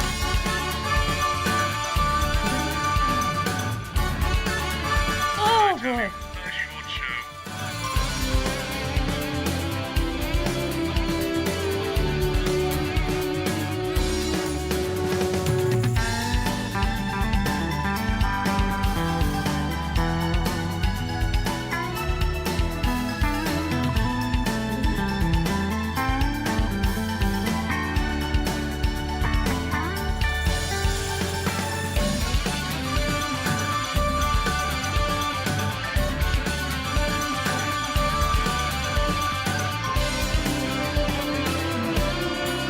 I gotta say, your comedic timing is like one of the best I've ever Welcome seen. back. In just a few minutes, the impressive machine behind me will be activated in the first ever mass experiment of its type. So let's talk about the man behind the merriment. Dr. Charles Magnus, who will be speaking to you later this evening. Truly a visionary. Right, Jeremy? Yes, if by visionary you mean... It was the way to get into the studio. It didn't seem believable, but he was so convincing. Yes, I bloody was. He told us that all television studios were entered by shoot. We don't work in television. How are we supposed to know? So we got in and... the darkness, and the sliding, the big splash, and the wet. And the clownfish. Lucky the viscosity was low, or heaven knows what would have happened. Somebody is clearly out to sabotage us. Yes, Dr. Magnus, probably the blissful union. I concur. Those nasty little geese. We must start the experiment immediately. Wait.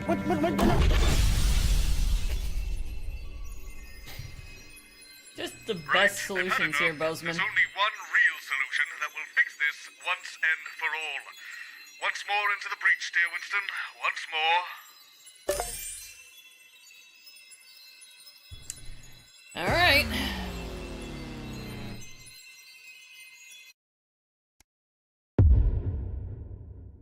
Nice snark. Handle the guests.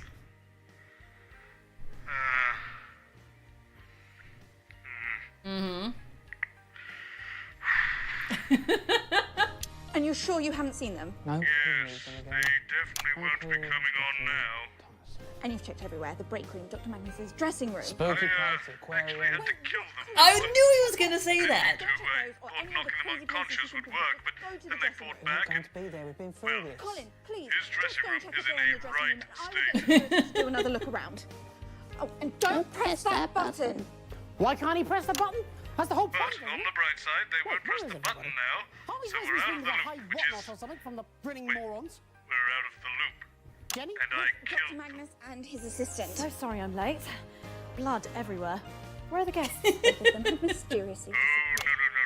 I can't go to jail. I wouldn't do well in the joint, Alex. Oh, he's gonna let the button be pushed now. I read the news and you chase after the wandering scientist. How about that? 10 seconds. Scientists, you really think there should be some sort of quality check? Going in 5, 4, Mr. Bozeman. Sorry, Jenny, but I just can't live with this timeline. I knew it! I knew he was gonna do it! You asshole! Ah, well, we got an achievement for that. I hate you, Bozeman. I really hate you. You suck.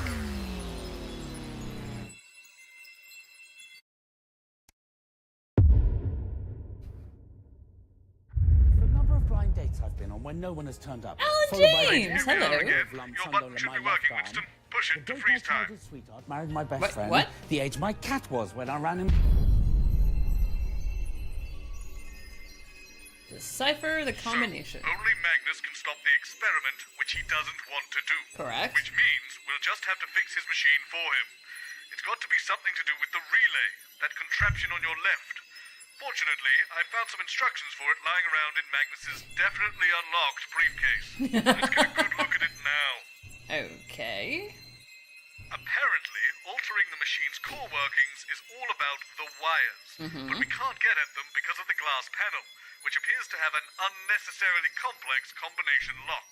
The instructions say, there is no way to unlock the relay without your customized combination, so we suggest writing it down or not forgetting it. Well, that's a great help. Maybe we'll get lucky and it's already set correctly? There should be a small button next to the combination to allow you to check it. Oh, that's Give it a what the press small now button and is let's see for. what happens. Failed, all of them. All those red lights should indicate that none of the combination is correct. Ah, well, that probably would have been too convenient and unfulfilling if the code was already entered for us. It says here you should be able to change the number by moving the dials up or down. Then, as we did before, press the button to see if we've entered the code correctly. Just check you can change the numbers now. Yeah, this would be Excellent. so That all much seems to be spinning. working. I suppose we'll just have to work out the code the old-fashioned way. Take a look at the notepad and I'll show you where I'm at with it all. All right. Notepad. As I was saying before that nasty business with the dead scientists, Magnus's rambling when he enters the studio correlates perfectly with the combination lock on the relay machine. Correct. So it seems to me, if we figure out all those bits of information, we can unlock the device and fix their infernal contraption. With that in mind, the combination is the total number of dates Magnus has been on where the other person didn't show up, yes, the number of worrying lumps under his left arm, the very date his childhood sweetheart married his best friend, the age of Magnus's cat when he ran him over, how many conversations Magnus has had with his father, and the exact time his mother walked out. My God, his life sounds awful. Still, the next step is getting Magnus to spill the beans on all that information. We've already seen that disrupting the show hasn't helped us with anything, but I thought adding a second guest to sow a little more chaos might get the good doctor talking. Oh, that's why this Take is a look here. to your Okay. right. I've put my Rolodex down there with you, with all the celebrities I can book for the show at short notice. Give it a spin now. Ah, lovely. When you've chosen your guest, simply pull their card out of the Rolodex and I'll book them for the next loop. Oh, you know we have to do Alan James. Madder than 13-8 with 5 sharps, but at least he gets people talking. Yep. Right, now that we know who we're bringing on the show, let's turn back to the pad and I'll tell you how we'll solve this thing. Okay. When you hear any useful information, you can press the handy bell I put under the pad. I've got your broadcast feed coming directly to my office, so I'll be able to see and hear what's on your main screen whenever you ring the bell. Try it now, let's just check I can hear it. Perfect. You press it when you hear anything about the Ooh, combination. this is gonna when be I tough. hear it, if it's relevant, I'll write it out for us on the pad so we can keep track of it all. Once we have enough to figure out the code, we can fix this damn machine and get out of this mess. I can get us started because I happened to hear about the unfortunate passing of his father from a severe sawdust allergy, apparently, when he got home from the circus. So we'll put that down now. Right, so remember, we're looking for the information to solve the combination lock. Magnus will hopefully reveal different pieces of the information based on who you've chosen to bring on the show via the Rolodex. You'll ring the bell anytime you hear anything relevant, and I'll note it down. And you can start and stop the loops at any time by pressing the big red button on the relay machine. Let's get started. Woo! Holy Moses. Okay, so we've got it. So here's a challenge. Now, my fear is that, you know, when they have to run the titles, because I can get to the other screens, but it's going to start costing us viewers. My fear is that he's going to give some of this information while that title screen is going. Snark, you played this pretty often. Can we hear what's going on in any of those cameras without moving off the title screens? I haven't tried that before. Oh, we don't have to worry about viewers? Okay, good. Oh, that's the one I was worried about. Alright. So we've got this guy lined up. Oh, I love that graphic. It's so pretty.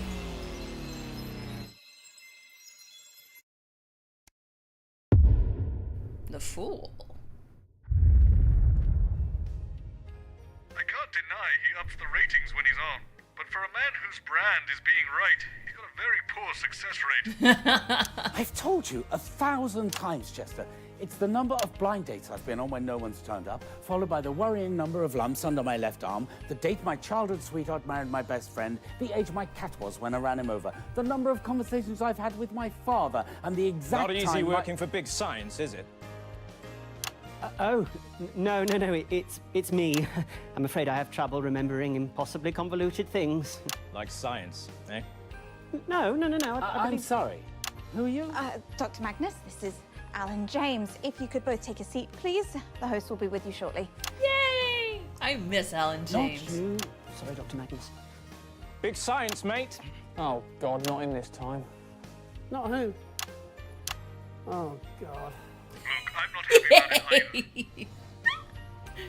Jeremy Dawson. Nice to meet you. No, you'll say that at first. Mr. James. Nice to be back. For at least one of us. Sorry, I'm late. Poison smoothie. Dr. Magnus. Nice to meet you. Both of you this time, eh? I hope you come ready. 10 seconds. You do know this isn't the news, don't you? Has anyone told Mr. James? 5, 4, 3, and a very special guest. Good evening.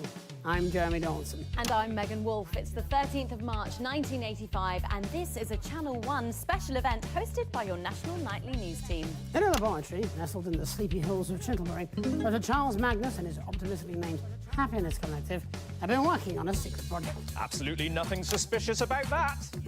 They claim their Euphoria device will raise overall happiness levels throughout the country.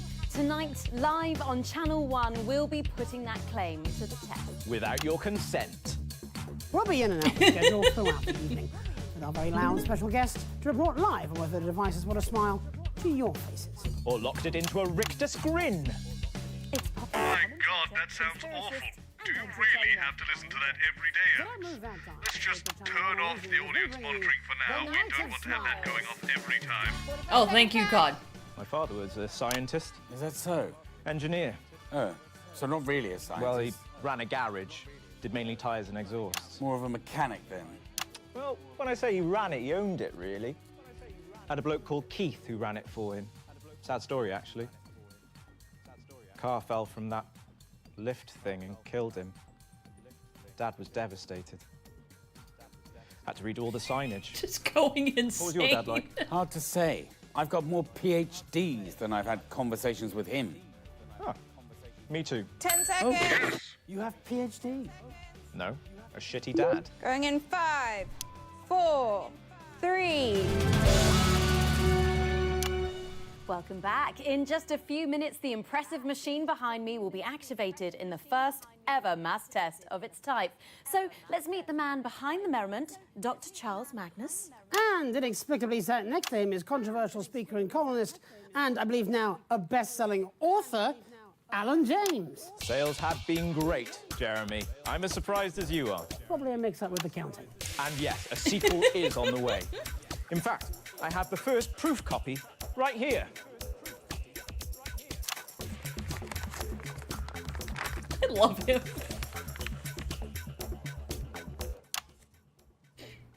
Okay, there seems to have been some sort of mix-up with the measurements. Yeah, that's hard to read, that. Well, let's turn to the man of the moment, shall we? Dr. Charles Magnus.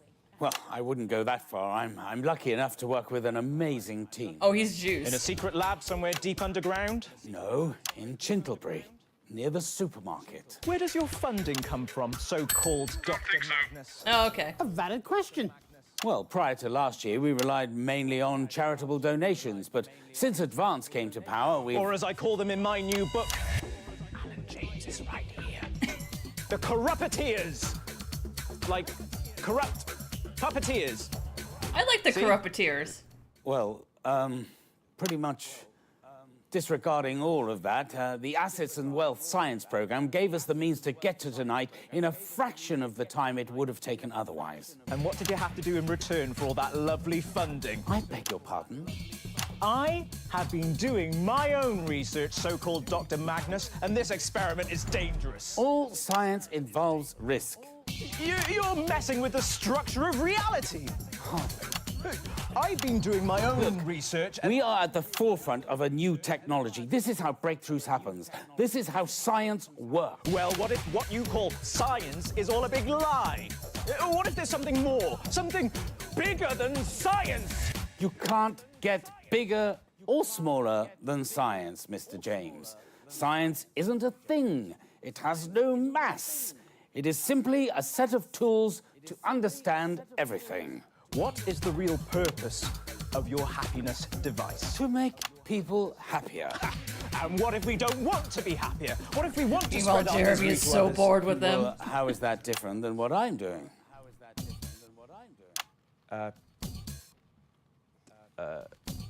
Mass test. Don't help him. You're running mass tests of an experiment that could literally alter us all. We didn't sign up for this. It shouldn't be allowed to happen. It's way too reckless. Well, look, there's less than a minute now to go. So while we go and get set up with Chester and yourself, Doctor, over at the Euphoria device, we can go live now to the new Advance HQ for a special message from the Prime Ministers, Peter Clement and Julia Salisbury. The Corrupt Masters. Yeah, we're The Corrupt Masters. Okay, so that's about a minute back. If we could get you all over to the device now, please. I hope you didn't mind me calling you so-called Dr. Magnus back there. Well, I did rather. I do have 3 PhDs. 3? Oh. That sounds like a lot. Is it a lot? What actually are they, anyway? They mean I do my own research. Like me, you mean? Hello again. Chester Mims, 24. My favourite foods are mashed potato, glacé cherries, and cat treats. Alan James. I think for me it's probably... Thank you. Trifle, 10 seconds. aubergines, and bone marrow. Ooh, bone marrow's good. Now. Right you are. Going in 5, 4, 3.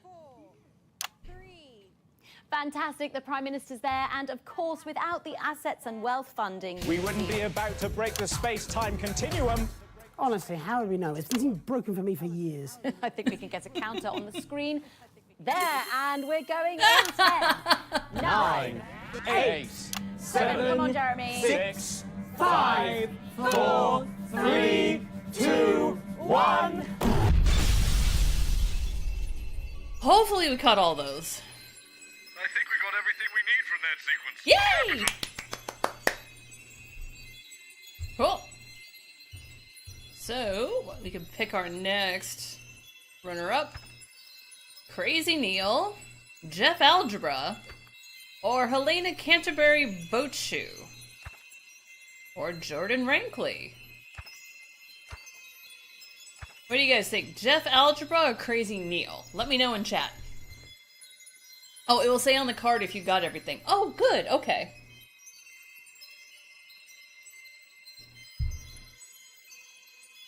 Yes, Alan James should host You Don't Know Jack. So Snark says Jeff. Any other votes? Going once. Whoops. Going twice. Hold on, I'm gonna check the card. Oh, this card's moved. That's 2 for Jeff. I hate him. I hate him. I hate him. Just to be clear, Winston, I hate him.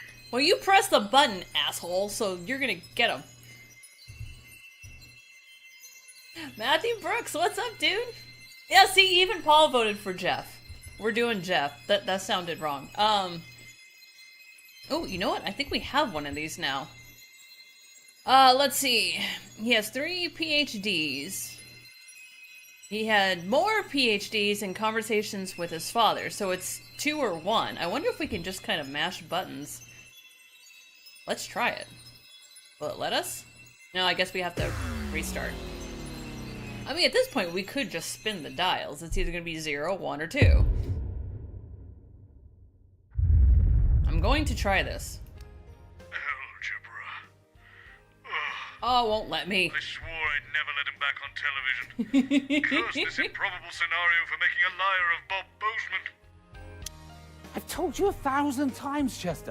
It's the number of blind dates I've been on when no one's turned up, followed by the worrying number of lumps under my left arm, the date my childhood sweetheart married my best friend. Sounds like my life. Oh, I think we have to find Hello, another Jeff Algebra. piece of information. You must be Charles. Bob Bozeman's told me all about you. If you could just sit here, please, gentlemen. The host. And pause?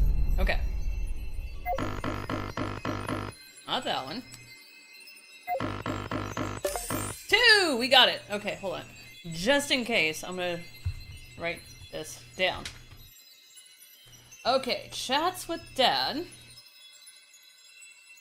is 2. Confirmed. We cheated that one, but fuck it. No.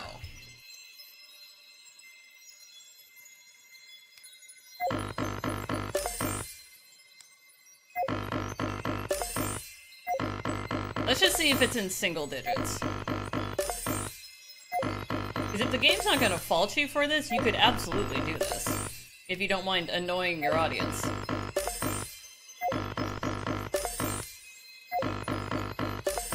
Not even close. Okay. Well, it was worth a shot. Everything else is gonna be way too much. Alright, I've got everything going. No.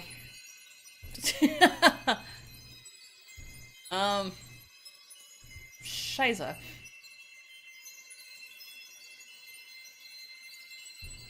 How do we get out of Frozen?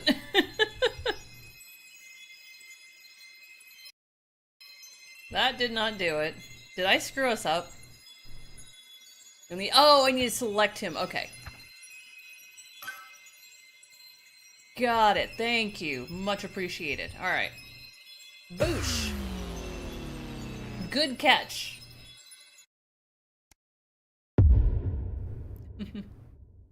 Snark, did you run into that too?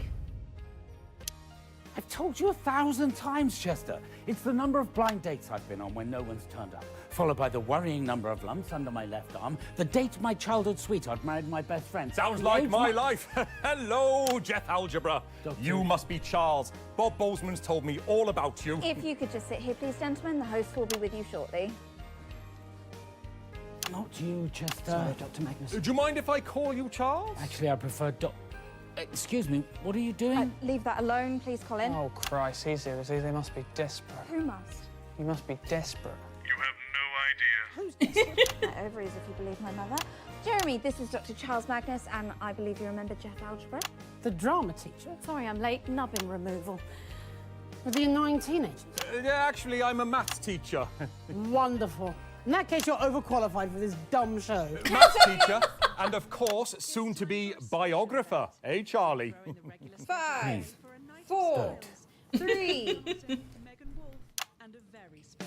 Good evening. I'm Jeremy Donaldson. And I'm Megan Wolfe. It's the 13th of March, 1985, and this is a Channel 1 special event hosted by your national nightly news team.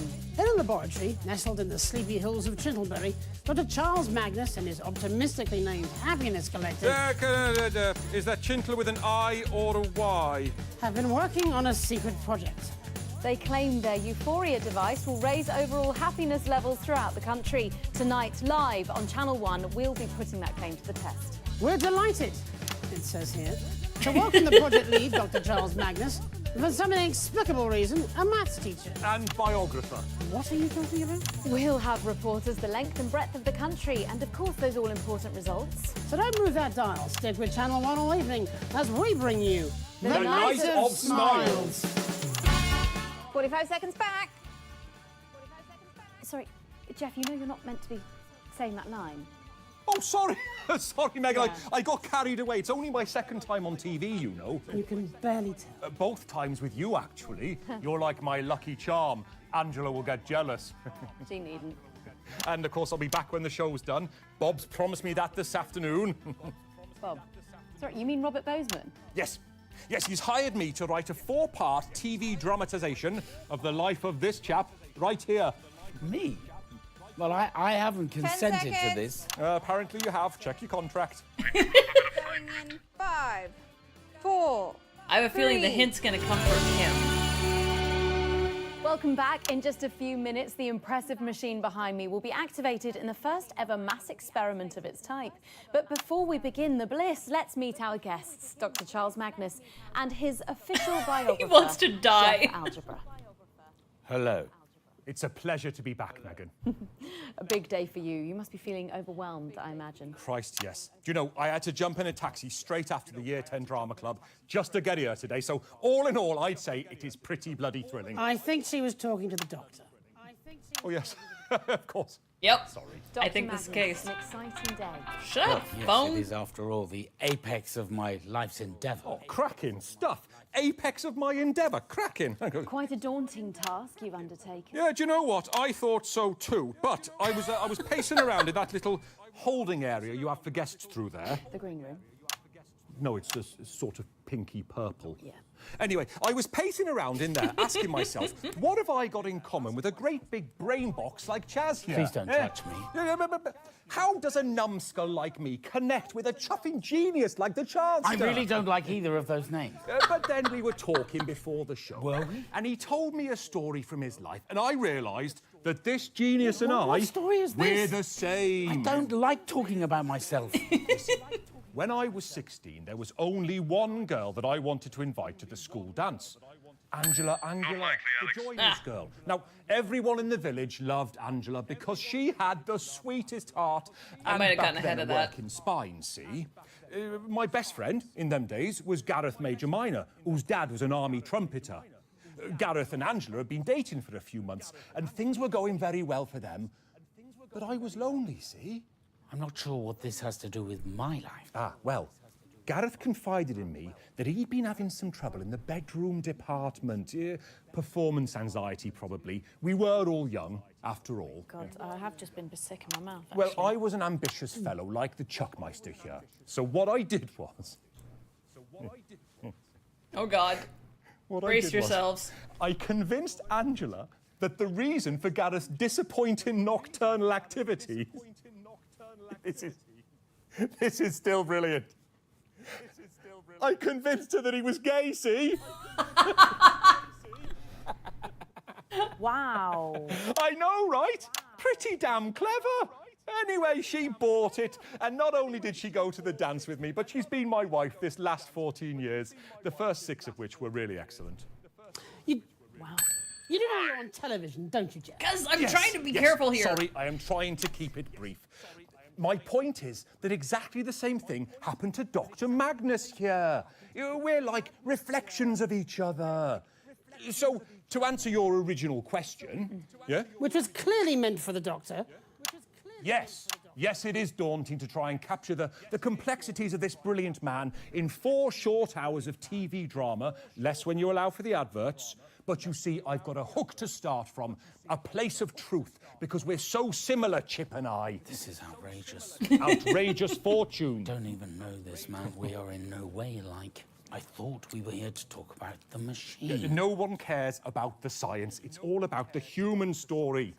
Well, perhaps you could just try and talk about what we're choosing to call the science for just a moment. Sorry, Jeremy. Well, there is no time, I'm afraid. We're going to have to go live now to Advance's brand new headquarters for a special message of goodwill from the Prime Ministers. Let's go to that now. Okay, that's a minute back. Can we get everyone to the machine? Oh, yes. Hey, maybe we should push the button together, Charlie? Actually, that's... No one cares about you. It's all about Chuck and me. 2 peas in a pod making history together. Listen to me, you stupid twat. We are not 2 peas in a pod. We are nothing alike. You did something truly awful and stole your best friend's girlfriend, whereas I had to watch my childhood sweetheart marry my best friend on the 5th anniversary of my father's death. So, I got ahead of it, sorry. I'd be Gareth. Do you see? Gareth, who you fucked over for your narcissistic enjoyment.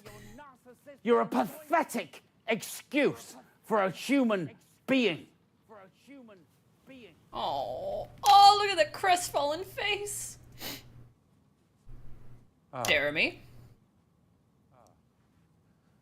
Right you are. I think I might have got the wrong end of the stick. Looks that way, doesn't it? So I'm not pushing the button? No! We're live? Yes, fantastic. That was the Prime Minister's there. And, of course, without the assets and wealth funding... Yeah, well, I'd still be teaching... Not me again, right. You're Chester. Chester Mims, 24. My party tricks include close-up card magic, playing the banjo, and no gag reflex. Oh, lucky. Good list. And you'll be pressing this big button for us and starting the experiment, is that correct? Yes. One man shall push a button and the rest of mankind shall smile. That's Mims with 2 M's. Well, I think we can get a counter on the screen now. And 1 M at the beginning, obviously. We're going in 10. So 3 then. 9, 8, 7, 6, 5, come on. 4, 3, 2, 1. Oh, he tried to get in there. Okay, Nailed that one, Alex. We're done here. Yes! Okay, we got all of Jeff. Okay, there's only one. I got a little ahead of that. Sorry, I thought the whole they were similar meant that he was actually going to say on behalf of the doctor. Thankfully, he annoyed the doctor so much that they just told us. Doctor, scientist, I don't care. Cool. So we don't have... I don't think we have enough information yet. So his father died on the day that he visited the circus. And it was on the 3rd anniversary of the death. Okay, so once we find out the death date, we'll be able to figure out the year. We can get to the marriage date. Cool. Yeah, I was surprised there's only going to be 1 on this one, too. I was waiting. I'm like, oh, man, this is going to be one of those we're going to get, like, a couple of them. Okay, no, we did you. No, no, no. Go back. Oh, mother. No, no. Scheiße. Hold on. Oh, I can't unclick anything. That's right. Do Neil now. Okay. Crazy Neil it is. If I can... I can't pick it up again. Well, hold on. Man.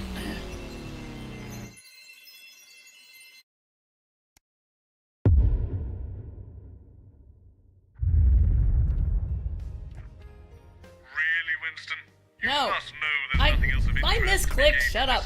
Maths teacher. That man could sell anything. I still have my inflatable fireplace to this day. Yay! And booyah!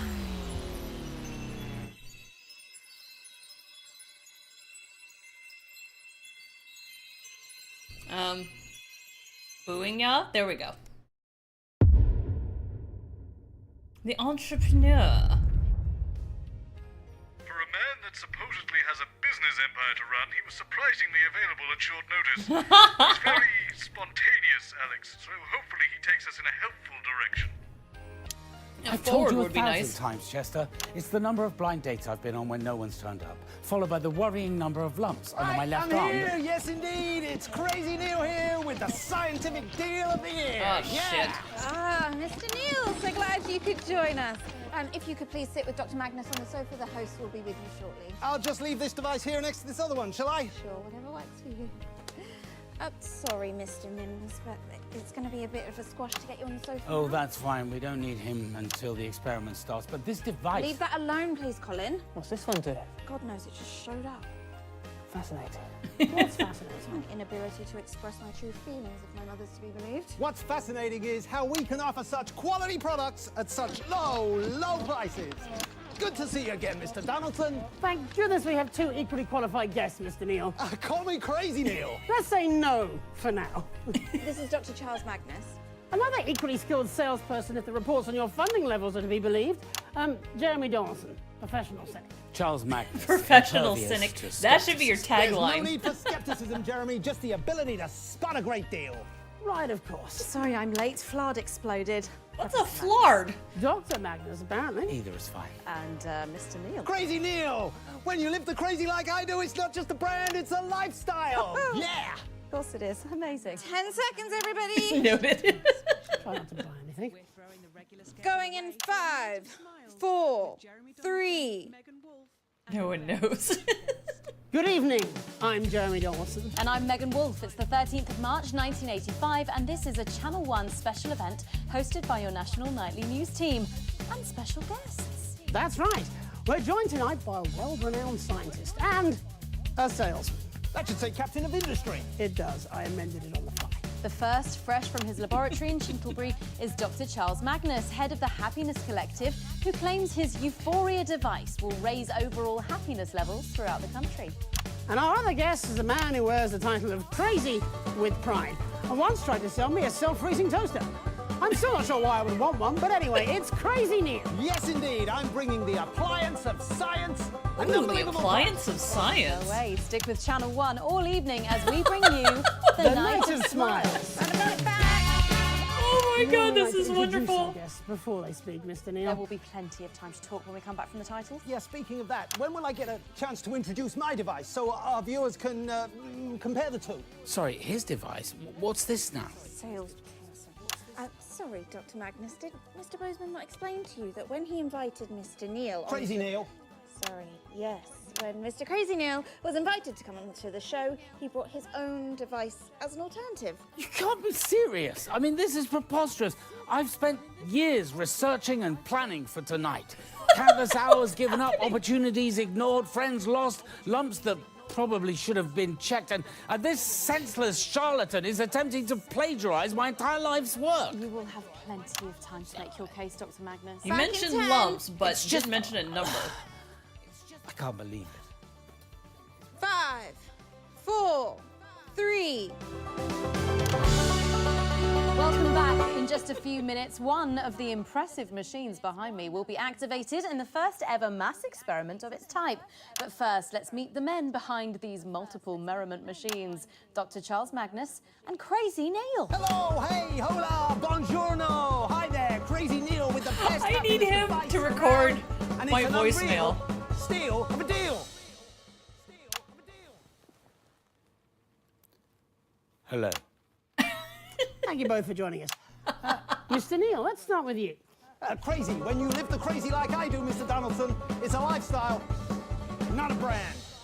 Of course. Mr. Neil, you've come here today with, what did you call it again? Crazy Neil's joyous jubilation contraption. You won't find better out there. No, sir. What exactly does it do? Well, you see, you press this button and your greatest dreams, your ultimate happiness, your true bliss, they all come true. Wow, that's quite the device there. And you say you made it last night? Yes, ma'am. I saw the show being advertised and I said I wasn't going to be outdone by no buffing in a lab coat. No offense, brainbox. So I got together with the current Mrs. Crazy Neil, ex-Mrs. Neil's 1 through 3, 5 and 6. Wow, that's quite the team. And they all killing happily work JC. together. Well, other than number 4, we're all on speaking terms. Number 5 is the director of a national space program. So, do tell us, how does it actually work? Yes, I'd be very curious to know. I can't give that away, I'm afraid. Otherwise, we'll have knockoff Crazy Neils springing up everywhere. How very convenient. Agreed. So let's turn to you, Dr. Magnus. What's the name of your device? Okay, so it's my turn, is it? About time. I'll have another lump after this, no wonder. They're brought on by unnecessary just the safety. stress. So, the Happiness Collective is a team of highly qualified professional scientists and engineers from a multitude of institutions and disciplines, and we have created the Euphoria device, a real scientific breakthrough that will revolutionize contentment in this nation and eventually the wider world. Well, an equally ambitious claim there. How long did it take your exceptional team to get this all started? Years, obviously. In the world of actual science, proper processes need to be followed to ensure safety. Standards need to be adhered to at each iteration and... Absolutely, whereas you did yours last night. And this is why business is always giving science a wedgie. We give the people what they need when they need it. And that's a Crazy Neil guarantee. How does your device work, Doctor? Well, obviously some of that information is proprietary. See? Convenient. I'll try and explain the basics as simply as Was this possible. actor just insane after this? Everything is vibration. Everything is vibrating. A particle is also a wave. But and you can wave goodbye to expensive flights with Crazy Neil's bathroom, surfer, ocean wave machine. When the beach comes to you, may cause electrocution. A wave is, if you like, a note, and we all vibrate at different notes depending on our mood. Happier people vibrate at a higher frequency than sad people, for example. I know my wife is always happier when she's vibrating, if you know what I mean. I mean, I give up. I understand, Dr. Magnus. Thank you. Broke up. Yes. Well, there is only a minute or two to go now. So while we go and get set up with the devices, let's go and head on live to the new Advance HQ for a special message from the Prime Ministers, Peter Clement and Julia Salisbury. Nobody's Okay, great. we've got Oh, you've been to play with them? How cool! If we could get you all over to the devices now, please. So who won? Sorry? Well, you're going to start up my device, or Brainbox is here. I think, Mr. Neil, while it's been very entertaining having you on the show, we're probably going to go with Dr. Magnus's device. Some sanity at last. Chester. Yes, Dr. Magnus. It looks like nickel and copper might have brought a little friend. Let's get another dermatologist appointment for next week, shall we? Okey-dokey, I'll make a note of that straight away. Let's invite Zinc along to the party. Please don't make light of Just in case. system. Just book the fucking appointment. What's he charging you for this bucket of bolts? 10 Whatever seconds. it is, I'll half the cost. You fundamentally misunderstood this. 5 seconds, push the right button. 3, 2. Fantastic. The Prime Minister's I had to there. catch Who are, that. of course, responsible in so many ways for what we're witnessing tonight. So who's going to get their button pressed? Well, I'm personally obviously sure that they'd both prove equal value to society. I tell but you I what, think we're probably... I'll give you your first press for free. No! Oh, well, that ain't right. Huh?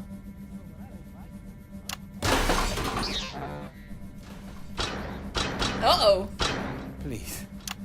Mr. Neal, much better to leave these things to the professionals. Okay, do we get all of those? Well, safe to say we got everything out of that guess. Oh, perfect! Yes! About 6 years ago now. Oh, cool! Alright, who's left? Elena. The soul of a warrior in the body of a weeping willow. I have all her works on Simp. VHS. That's fine, though. Hit it!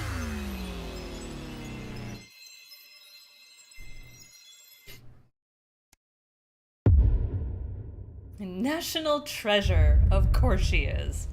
Simp. I love her work. She's so classy and beautiful. Like a soprano sax in the high range. She's not going to do you, Sorry sir. about the dryness. The last few days it seemed to start to become a little bit flaky. Probably the weather. Kath, can I please get a top up, please, when you're ready? I've told you 1,000 times, Chester. It's the number of blind dates I've been on when no one's turned up, followed by the worrying number of lumps. Oh, she does on have my a left nice arm. dress, though. The date my childhood sweetheart married my best friend, the age my cat was when I ran him over, the number zip of conversations detector I've had just with my exploded. father, and the exact time my mother walked out. Honestly, I don't see why that's so hard for you That to is a remember. nice dress. My goodness, such a litany of sorrows. Helena Canterbury boat shoe. Dr. Charles Magnus, this is my assistant, Chester. Am I getting this touch up or am I making changes? Cat? Chester Mims, 24. My pet peeves are poor dental hygiene, golfer's trousers, and totalitarianism. Thank you, Chester. You can run along now. I've seen all your films. How lovely. There's something wrong with her face. It keeps Lovely. coming away. Lovely. Why are you using that on me then? I think you're just lovely. How kind. Where's Jeremy? I'm here. Sorry, I'm It's the late. closest that Hold me up. guy's been to an orgasm. This cinema very long, but ultimately pointless mellow. Spent all morning writing it. A random celebrity here. Change. 5, 4, 3. Good evening. I'm Jeremy Dawson. And I'm Megan Wolfe. It's the 13th of March 1985 and this is a Channel 1 special event hosted by your national nightly news team. In a laboratory nestled in the sleepy hills of Chittlebury, Dr. Charles Magnus and his romantically named Happiness Collective have been working on a secret project. They claim their Euphoria device will raise overall happiness levels throughout the country. Tonight, live on Channel 1, we'll be putting that claim to the test. We're joined in the studio tonight by Dr. Charles Magnus himself, actress, model and activist Helena Canterbury Bochu, and... Sorry, what's your name? Chester Mims, 24. My favourite body parts are my No. eyes, my spleen, and of course my above-average sized penis. Nope. X'd it out. Fascinating guests. Stay with us on Channel 1 all night for The Night of Smiles. 45 seconds back. Jeremy Dawson, pleased to meet you. Helena Canterbury boat shoe. I'm a huge fan of your work. Oh. Thank you. Wish I could say the same. I don't get much time at the cinema, though. Oh, that's a shame. Your world must be awfully bleak. You poor little man. Ouch. Jenny? Yes, Jeremy. Do you interview him too? He looks somewhat broken. Oh, he's fine. I was chatting to him before. Just leave it to me. Yes, leave it to Megan. You poor little man. You're such a 10 seconds, everyone. So you heard that then, did you? That's adorable. 4, 3. Welcome back. In just a few minutes, the impressive machine behind me will be activated in the first ever mass test of its type. But first, let's meet our gleeful guests, Helena Canterbury Bochu, Dr. Charles Magnus, and Chester Mims. If I might start with you, Doctor, what should we be expecting to feel like when the machine is switched on? Happier, we hope. Yeah, but will it be just mild happiness? Such as one might experience in finding a misplaced onion. Thank you, Jeremy. What? Or will it be all-encompassing bliss? Oh, such as when one is in love. Well, yes, exactly. I wouldn't know about love. Dr. Magnus has never had a romantic relationship. Oh, married to the science side. Imagine how romantic. Oh, no. He's had loads of dates. He finds them in the personal ads. Yes, thank you, Chester. Oh, well, it's good prove that you're trying?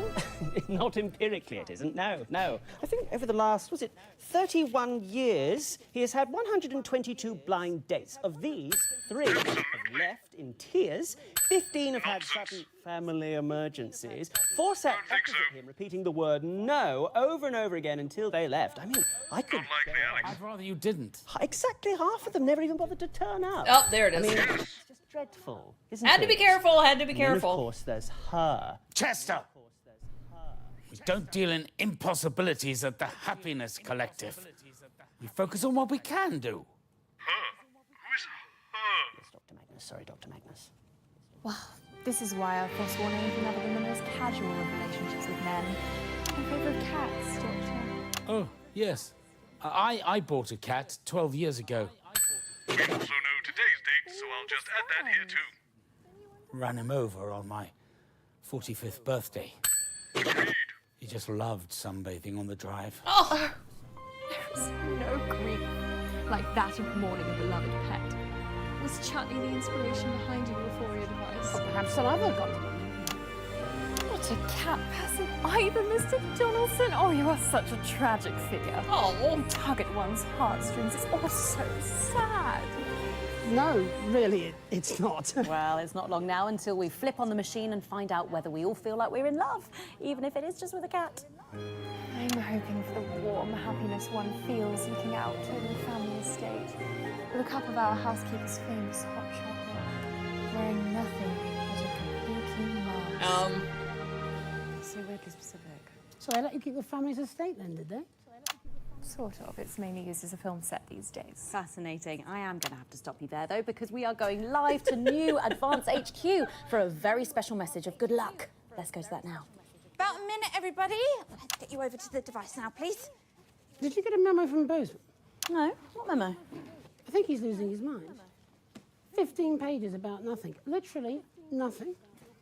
What did you do? You must have done something to piss him off. Impossible to say. Often being myself is enough. Harsh but fair. So what do you reckon? Do you think it's going to work? Depends what you mean by work. Of course it's not going to work. Well, it's not thousands of people ringing and claiming that it has. It's going to be mass hysteria. Ah, mass euphoria. As long as it's not masturbation. Did Jenny just make a masturbation joke? The world is very wrong. We're only getting started. 10 seconds, everybody. Hopefully I didn't miss something in there. 5, 4, 3. Fantastic, the Prime Minister's there, and of course, without the assets and wealth funding you received... This machine was still be the deranged scribblings of a snake oil salesman. Well, will your machine cure cynicism too, Dr. Magnus? Not if being a cynic makes him happy, I'm afraid. You know, it really does. Bless your poor damaged heart. Perhaps you should press the button with me. I have a feeling it'll be the first thing you've done in a long time to make yourself happier. You know, I could push the button with you. I mean, it would be an honour. Sorry, sweetie. The general public aren't allowed to make physical contact with you for legal reasons. Of course. Aww. Soft hands, Mr. Donaldson. Yes, I could say the same about yourself. Oh, that was adorable. I love it. I don't know if you noticed during that, Winston, but at one point they mentioned a mysterious woman for whom Magnus clearly holds... Oh, tell me I missed I one. confess I'm intrigued. What sort of lady could cause such an emotionless man to become so flustered? It's hard to imagine. No. We had to have gotten... Oh, no, we gotten everything. Oh, Jordan Rankley's up. Scariest thing to come out of a kitchen since Mother Bozeman's infamous chili sorbet. Yeah! All right, let's do this. Wait, do we have enough information? Let me take a look here. What do we have? All right, unsuccessful blind dates. He had 122 blind dates. Exactly half of them turned up. So that is 61. I think we've got enough. Oh, we have to hit the boosh.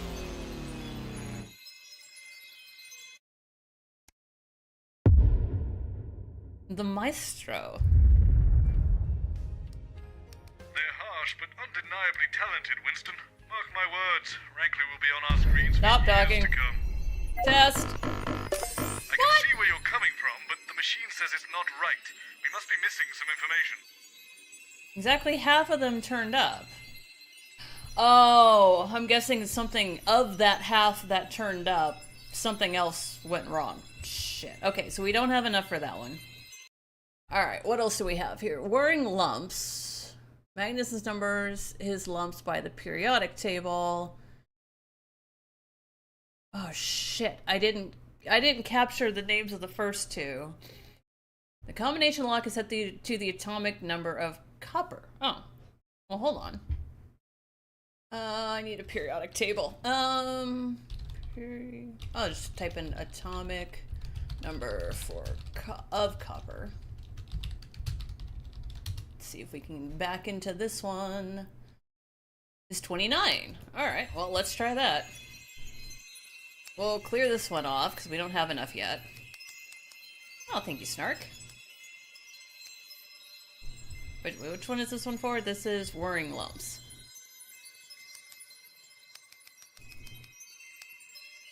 That's correct based on what we have, so maybe we're missing something? Close, but no, Sugar. I just got an achievement for not having the right atomic number. Okay. So apparently then there's something else on top of that that moves it around. Damn it. Alright. God, I thought we were so close on that one. We don't have enough on the tragic marrying date. The cats we've got.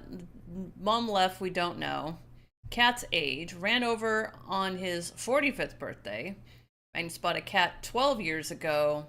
It's the 13th of March. Cat's age, I'm gonna guess 12. It doesn't seem like it should be that simple, but who knows? Shut up, phone. Hold on, sorry. Phone distracted me. What was it again? Bought a cat. Oh, shoot. Okay, so he bought the cat 12 years ago. We don't know how old the cat was when he bought it. Yeah, so then... So, it's definitely a number above 12, and we're not going to know the rest of it yet. Alright, so technically then... God damn, I thought we had enough, at least on the worrying lumps. Numbers his lumps by the periodic table. The combination lock is set to the atomic number for copper. How can it be lower? He bought a cat 12 years ago. If the cat is under the age of 12, it wouldn't have been alive then. That would have been a theoretical cat.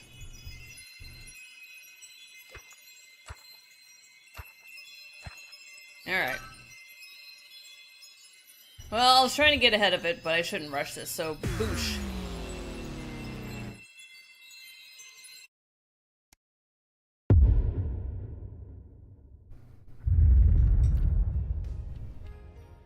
I've told you 1,000 times, Chester. It's the number of blind dates I've been on when no one's turned up, followed by the worrying number of lumps under my left arm, the date my childhood sweetheart married my best friend, the age my cat was when I ran him over, the number of conversations I've had with my father, and the exact time my mother walked out. I honestly don't see why that's so hard for you to remember. If you could just sit here, please, Dr. Magnus. The host and the other guests will be with you shortly. Oh, I see what you're talking. Okay, yeah. Sorry, Dr. Magnus. He bought the cat 12 years ago. He may have run him over at any time. Oh, it's just a celebrity chef we have here on Channel 1.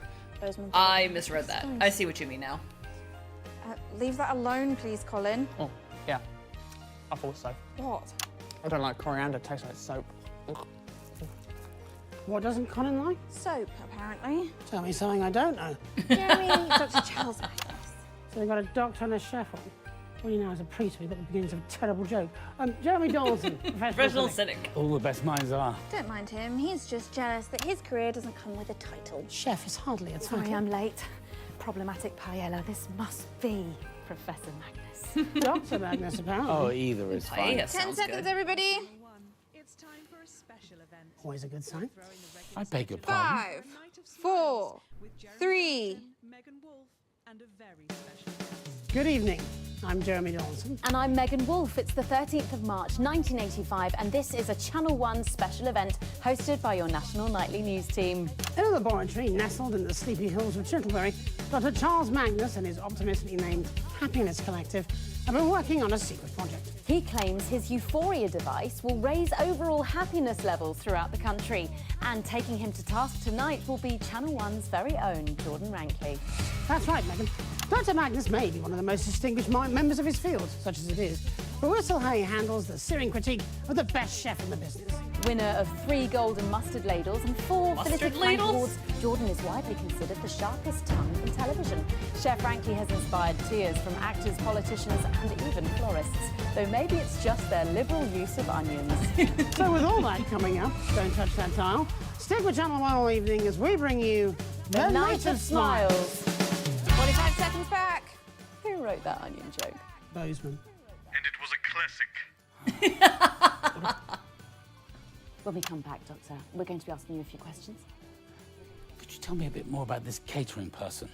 Don't worry, they're here to utter profanities, not provide actual opinions. Behave. Don't mind him, he needs your machine more than any of us. Dr. Charles Magnus, Jordan Rankley. Jordan, Dr. Okay, I just noticed. God damn, I should have been paying attention. When they're running the titles, they're showing you the atomic number of basically all the ones that he was talking about. God damn, you guys did a really great job kind of layering the information. Sorry, my chair needs a little bit more oil in it.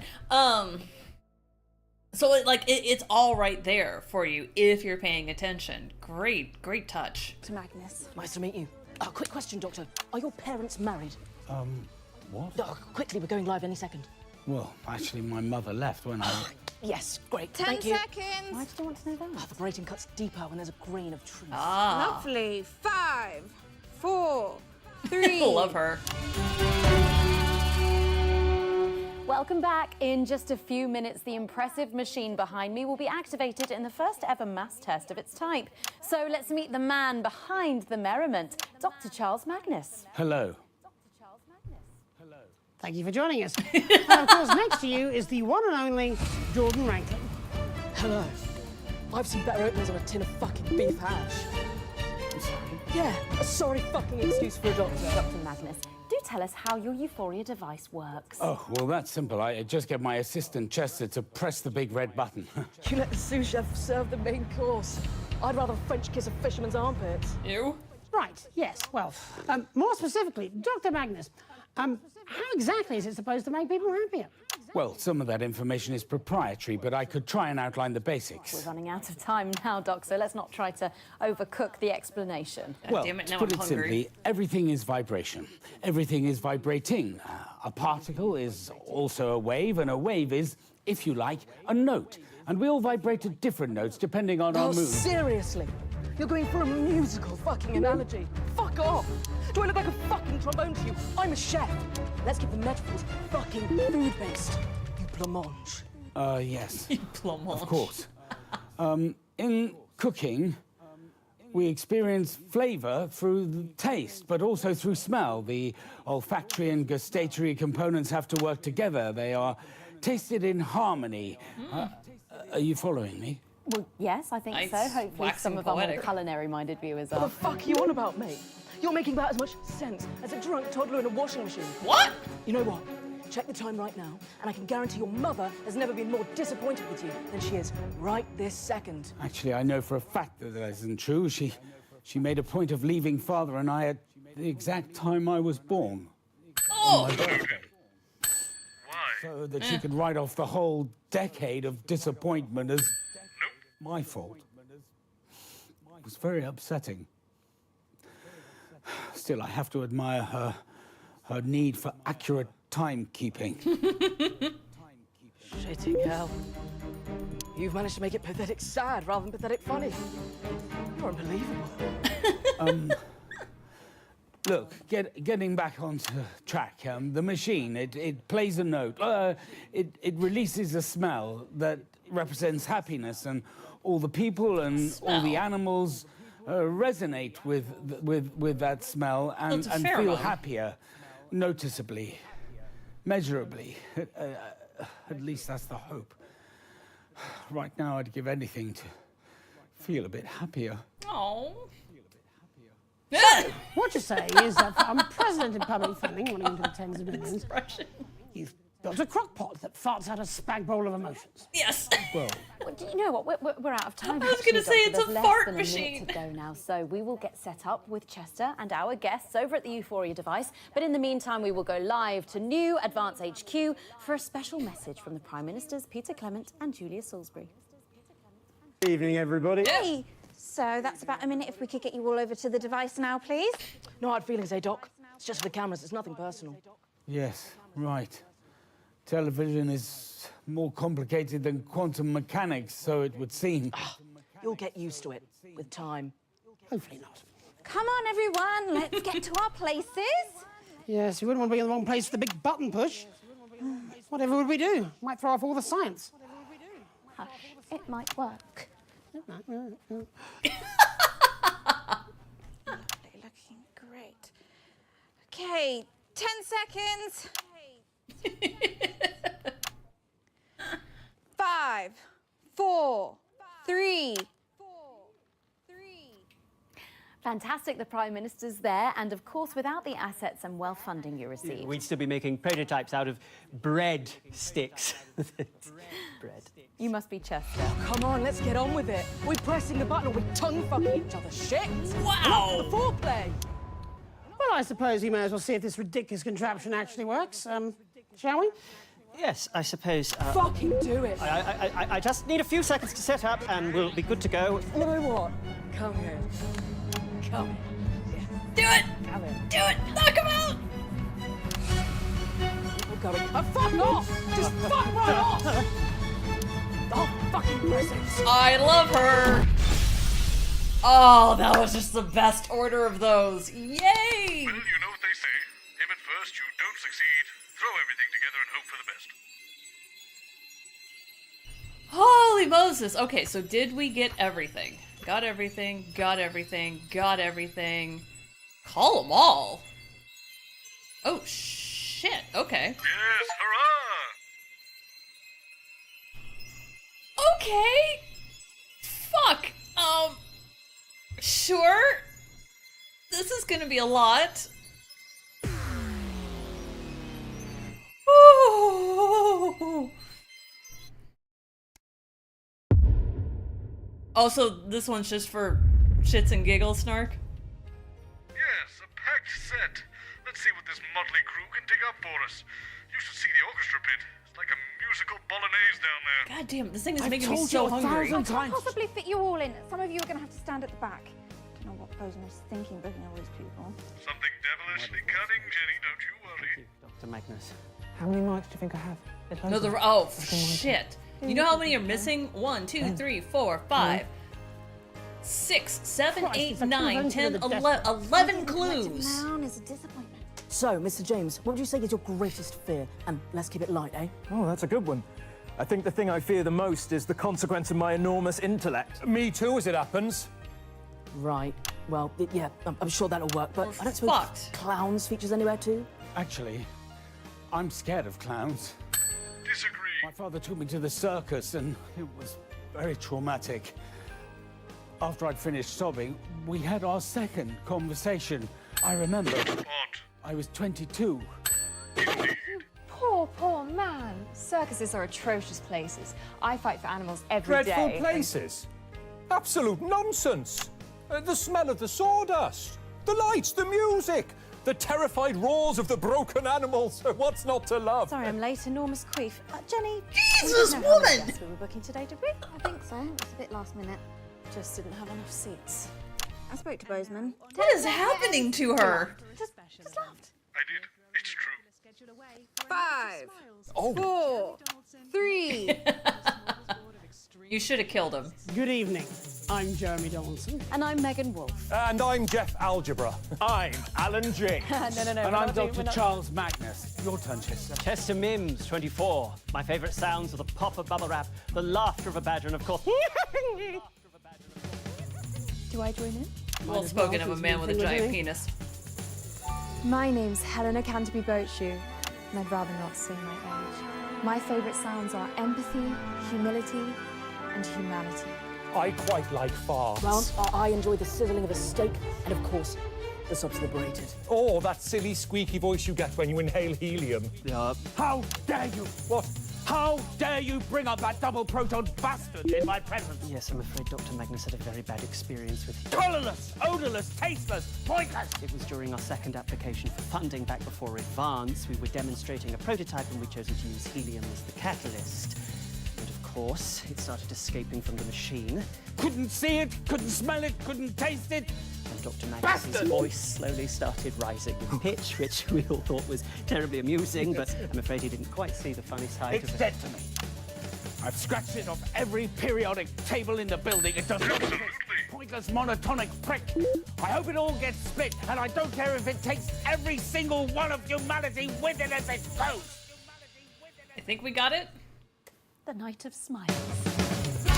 45 seconds back. Okay, so we're overrunning a little bit, so if we could keep it tight in the next section, otherwise we won't get to the button press. Sorry, I think I might have got us a bit off track there. Really? Jeff, do you think so? I quite like the smell of parsnips. Oh, a much underrated vegetable, the parsnip. Great for Agreed. roast dinner in a casserole. And for the really ambitious, a souffle. Oh, I Ow. love a man who can cook a souffle. Suggest a gentle touch. Hello, I can cook a souffle. I've got a 5 out of 7 success rate. The secret's in the whisking. Oh, Chester, you're a delightful little puppy. 10 seconds. I'll do better this time. Please. Going in 5, 4, 3. Welcome back. It's just a few minutes until the impressive machine behind me is activated. Whoa, whoa, hold up! There he is. Hold up! I've got my own device. Don't make any rush decisions yet. You're that funny little man from the commercial. Crazy Deal's the name. Crazy Deal's the game. I'm so sorry I'm late. It's really difficult to get that thing up 31 flights of stairs. 2 devices, double the risk. It's all in my new book. Alan Oh, shit, sorry, excuse me. Drop my tiny book. Fuck me, Alan. Is your brain any bigger than your book? Are either of you two even real scientists? Who actually even are you? I'm a scientist. I can prove it. Chester, if you please. Oh, right, yes.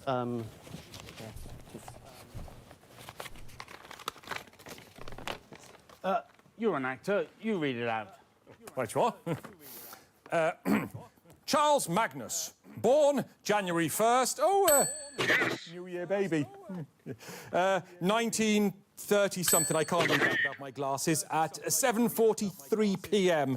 Race Caucasian, gender difficult to discern. Here we are, birthmarks, 2.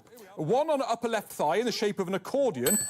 And the second on the right buttock in the shape of a smaller buttock. Oh, we're doing birthmarks, are we? Well, Crazy Neil's got a whole bunch of them. Feast your Oh eyes dear on God, this. no. Save me. Thank you, Mr. Neil. That's no need for that. My hero. Dr. Magnus, tell us how your machine works, please. Well, you see, I'd love to tell you, but, you know, there's a whole bunch of tricks. If you want. No! Right you are. Well, it's all about vibration, really. It's the get under the melody of humanity. Oh, you're a poet, darling. The ladies must adore you. Not really. Yes, I've been logging Dr. Magnus's romantic engagements for years. For science, obviously. I'm a scientist. And every single one of them, without a doubt, has been an unmitigated disaster.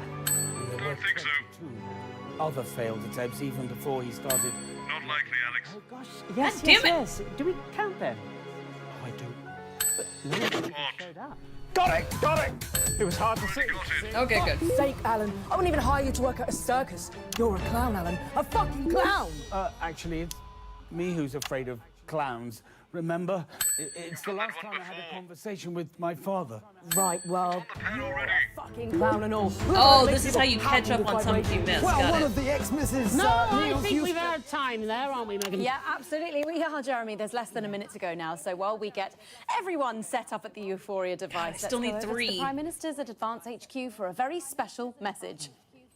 All right, keep your ears peeled. Let's back Marriage on it date, back. cat Please, age, staff, if we and could get lumps. you all over to the device now, please. So, this trip to the circus with your father would make an excellent scene in the TV show, don't you think? A Dark Night in 1922. No, it was 1956. I was 22. Great, that one's done. But we'll set it in 1922. It'll play better in black and white, don't you think? Could I possibly get your phone number? Absolutely not. Fucking one more. Like one of your dates, eh, Chaz? Actually, it's Dr. Charles Magnus. I wrote the paper on theories of theorizing in a theoretical universe. That sounds useful. Yeah, well, I wrote a small play called Hey Friendship. Perhaps you've heard of it. Of course he has. Of course I haven't. Going in 5, 4. I need the lumps one, and I think I missed it. Fantastic, the Prime Minister's there, and of course, without the assets and wealth funding you received from the corrupted. Come on, let's get on with it and press the fucking button already.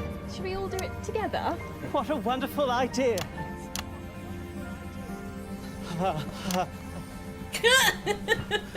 Oh, don't worry about him.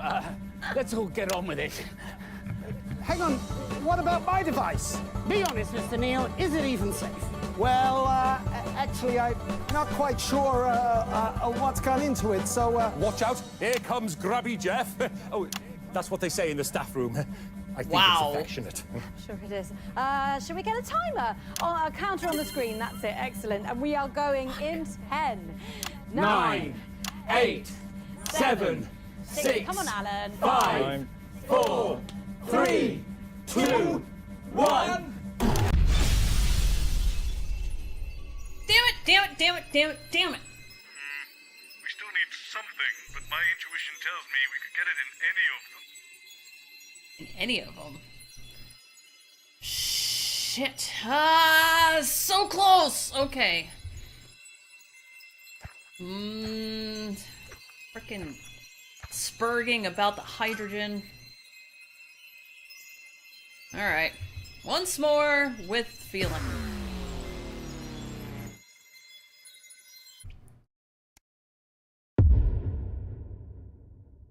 Oh no, I just couldn't see it.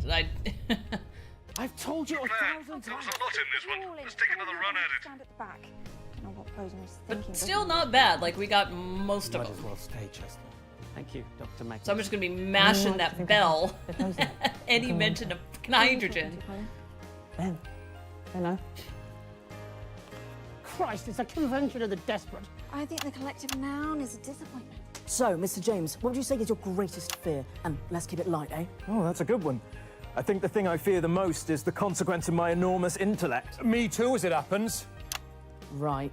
Well, yeah, I'm sure that'll work, but I don't suppose clowns features anywhere too? Actually, I'm scared of clowns. My father took me to the circus and it was very traumatic. After I'd finished sobbing, we had our second conversation. I remember I was 22. Yeah, I think you're right, Lex. Poor, poor man. Circuses are atrocious places. I fight for animals every day. Dreadful places. Absolute nonsense. The smell of the sawdust, the lights, the music, the terrified roars of the broken animals. What's not to love? Sorry, I'm late. Enormous queef. Jenny, we did know how many guests we were booking today, did we? I think so. It was a bit last minute. Just didn't have enough seats. I spoke to both. Can't of them. imagine 10 why. seconds. He laughed. Just laughed. We're throwing the regular schedule away for 5, Oh. 4, 3. extremely special guests. Good evening. I'm Jeremy Donaldson. And I'm Megan Wolf. And I'm Jeff Algebra. I'm Alan J. No, And I'm Dr. Charles Magnus. Your turn, Chester. Chester Mims, 24. My favourite sounds are the pop of bubble wrap, the laughter of a badger, and of course... Do I join in? Might as well, seems to be the thing we're doing. My name's Helena Canterbury Boatshoe, and I'd rather not say my age. My favourite sounds are empathy, humility, and humanity.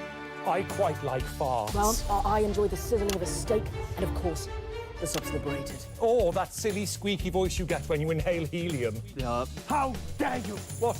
How dare you bring up that double proton bastard in my presence? Yes, Dr. Magnus had a very bad experience with you. Colourless, odourless, tasteless, pointless. It was during our second application for funding back before Advance. I we don't were care, I'm demonstrating mashing a it. prototype and we chose to use helium as the catalyst. Disagree. But of course, it started escaping from the machine, Couldn't see it, couldn't smell it, couldn't taste it. and Dr. I Magnus' think so. voice slowly started rising. Not likely, Alex. Which we all thought was terribly amusing, but I'm afraid he didn't quite see the funny side It's of it. dead to me. Already got it. I've scratched it off every periodic table in the Right. building. It does not exist. Pointless Done that monotonic. one before. I hope it all gets split, and I don't care if it takes every single one of humanity with it as it goes. Don't think so. The Night of Smiles.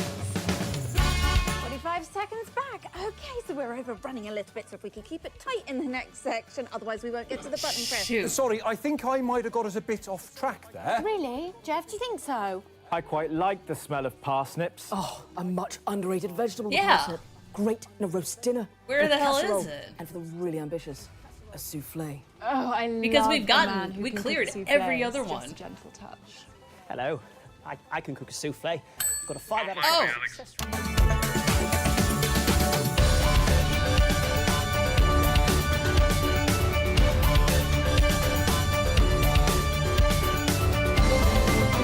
That's clever. Welcome back. It's just a few minutes until the impressive machine behind me is activated. in the Whoa, first whoa! Hold ever- up! Hold up! I've got my own device! Oh, see, Don't make yeah, any thank rush God. decisions yet. Oh, that funny little man from the commercial. Crazy Deal's the name, Crazy Deal's the game. I'm so sorry I'm late. It's really difficult to get that thing up 31 flights of stairs. 2 devices, double the risk. It's all in my new You have to book. restart. Alan Okay, let's restart. Damn. Got everything. Something that appears in every sequence. What could that be? Yep, thank you. Yes. Very, very, very clever hiding that in the opening sequence. Okay. Got it. Handy that you can restart. That is a nice touch. I've told you a Ah, thousand yes. A times. mine of information carved from a bedrock of inadequacy. Posen was thinking looking at all these people. You might as well stay, Chester. Thank you, Dr. Magnus. How many mics do you think I have? There's loads of them. Have a good mind to. Who are you talking to, Colin? Them. They know. Christ, it's a convention of the desperate. I think the collective noun is a disappointment. So, Mr. James, what would you say is your greatest fear? And let's keep it light, eh? Oh, that's a good one. I think the thing I fear the most is the consequence of my enormous intellect. Me too, as it happens. Right. Well, yeah, I'm Jeremy's sure like, that'll I'm work. going But I don't to suppose kill you. clowns features anywhere too? Actually, I'm scared of clowns. It's My not father took me breaking. to the circus, and it was very traumatic. After I'd finished sobbing, we had our second conversation. I remember. Fuck it, I'm staying on this till the 22. title. Oh, you poor man. Circuses are atrocious places. I fight for animals every day. Dreadful places. Absolute nonsense. The smell of the sawdust, the lights, the music, the terrified roars It's of the like broken 70 different animals. ways I What's can not to kill love? you. Sorry, I'm late. Enormous queef. Jenny, Oh my we didn't know how God, many woman. guests we were booking today, did we? I think so. It was a bit last minute. Just didn't have enough seats. I spoke to Bozeman. 10 seconds. He laughed. Just laughed. We're throwing the regular schedule away for a 5, Oh. 4, 3. and a smorgasbord of extremely special guests. Good evening. I'm Jeremy Donaldson. And I'm Megan Wolf. And I'm Jeff Algebra. I'm Alan James. No, And I'm Dr. Charles Magnus. Your turn, Chester. Chester Mims, 24. My favourite sounds are the pop of bubble wrap, the laughter of a badger, and of course... Do I join in? Might as well, seems to be the thing we're doing. My name's Helena Canterbury Boatshoe, and I'd rather not say my age. My favourite sounds are empathy, humility, and humanity. I quite like farts. Well, I enjoy the sizzling of a steak, and of course, the subs liberated. Oh, that silly squeaky voice you get when you Oh, inhale yeah, okay. helium. How dare you? What?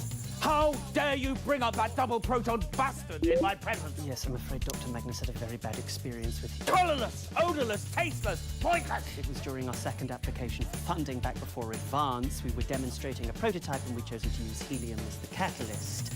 And of course, it started escaping from the machine. Couldn't see it, couldn't smell it, couldn't taste it. And Dr. Magnus's voice slowly started rising in pitch, which we all thought was terribly amusing, but I'm afraid he didn't quite see the funny side It's of it. dead to me. I've scratched it off every periodic table in the building. It does not exist. Pointless monotonic prick. I hope it all gets split, and I don't care if it takes every single one of humanity with it as it goes. All right, God damn it, we're getting this one.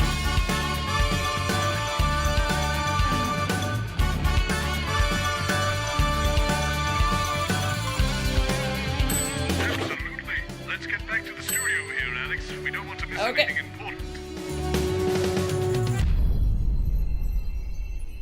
Now, let's figure this out. Alright, unsuccessful blind dates. Magnus has had 122 blind dates. Exactly half haven't turned up. There were 22 extra no-shows. Okay, so 61 plus 22, hold on, the dates. 83? Tragic marriage date. Magnus was 22 at the circus. The circus trip was in 1956. Magnus's father died on the day they visited the circus. Oh, that's sad. It was on the 5th anniversary of Magnus's dad's death, so 56 changed that into 61. Something something 61. Magnus was born, oh, Jan 1st, okay.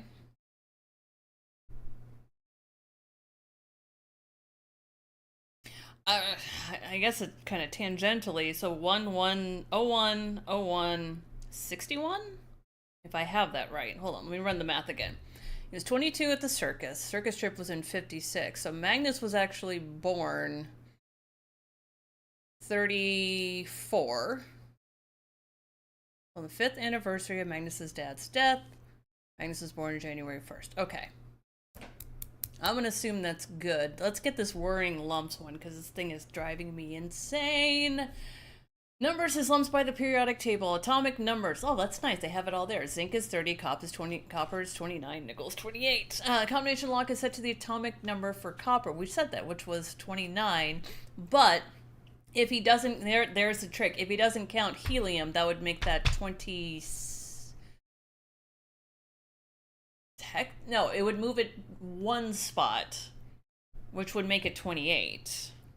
So it's either going to be 28 or it's 27 if I'm misinterpreting that. The cat's age. Yes, helium is 1.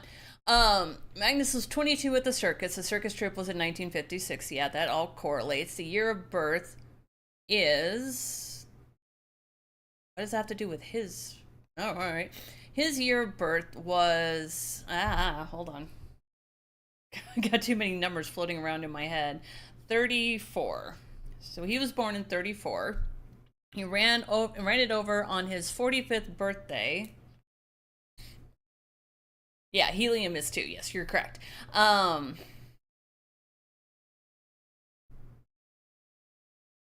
It's the 13th of March of 1985. I'm gonna pause on the cat's age one. This one's messing up my head. When Mum left. Mum left at Magnus's exact time of birth. Magnus's time of birth was 7:43 p.m. Oh, well, that one's easy. Okay, cool. 0743. Yeah, hydrogen is... Yeah, sorry. Yes, I confirmed the wrong thing. Yes, hydrogen is 1, helium is 2. This cat's age one is driving me nuts. Hold on, let me think this one through. Why did you pop off? All right, cat's age.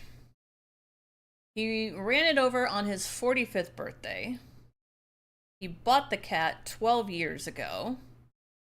It is 1985. So, from 1985, he bought it 12 years ago. He bought it in 75 or 3. He bought it in 73.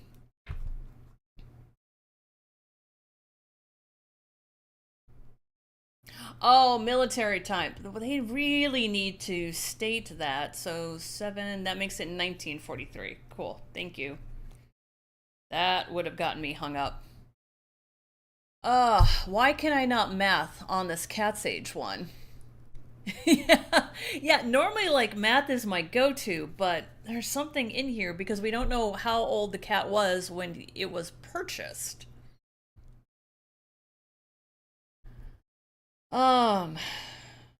What am I missing from this? It's 22 at the circus. Yes, we know that. Circus trip was in 56, the year of birth, ran over it on his 45th birthday.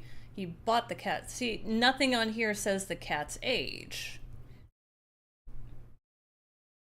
All right, well, I'm just going to count it down from 12 until we get there. So let's start plugging some of these in.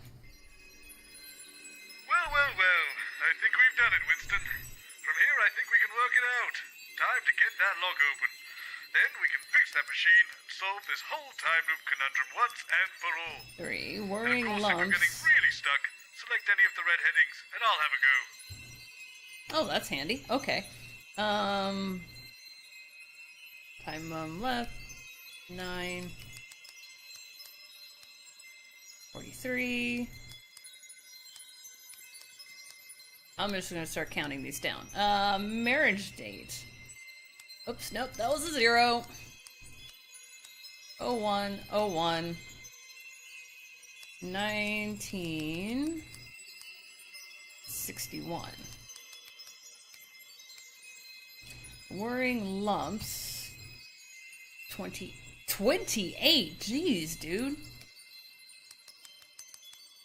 You're just like all cancer at this point. Alright, let's see how we're doing. Cool.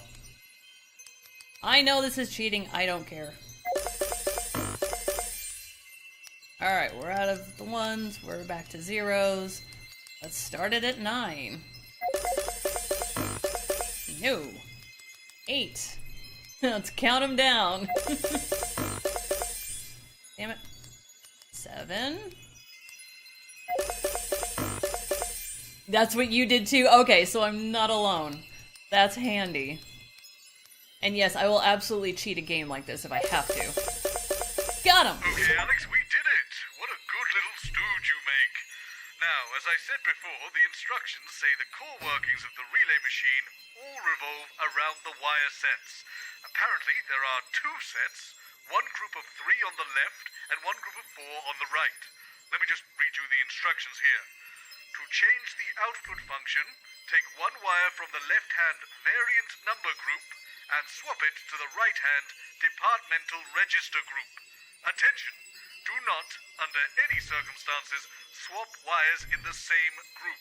Got it. The relay device has a very specific configuration, and deviating from the instruction provided in this handbook could result in unintended, disastrous consequences.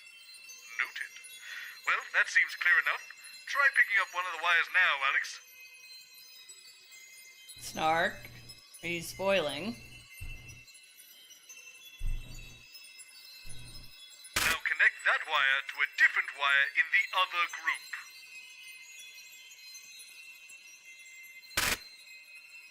Not to worry, that's perfectly normal, it says here.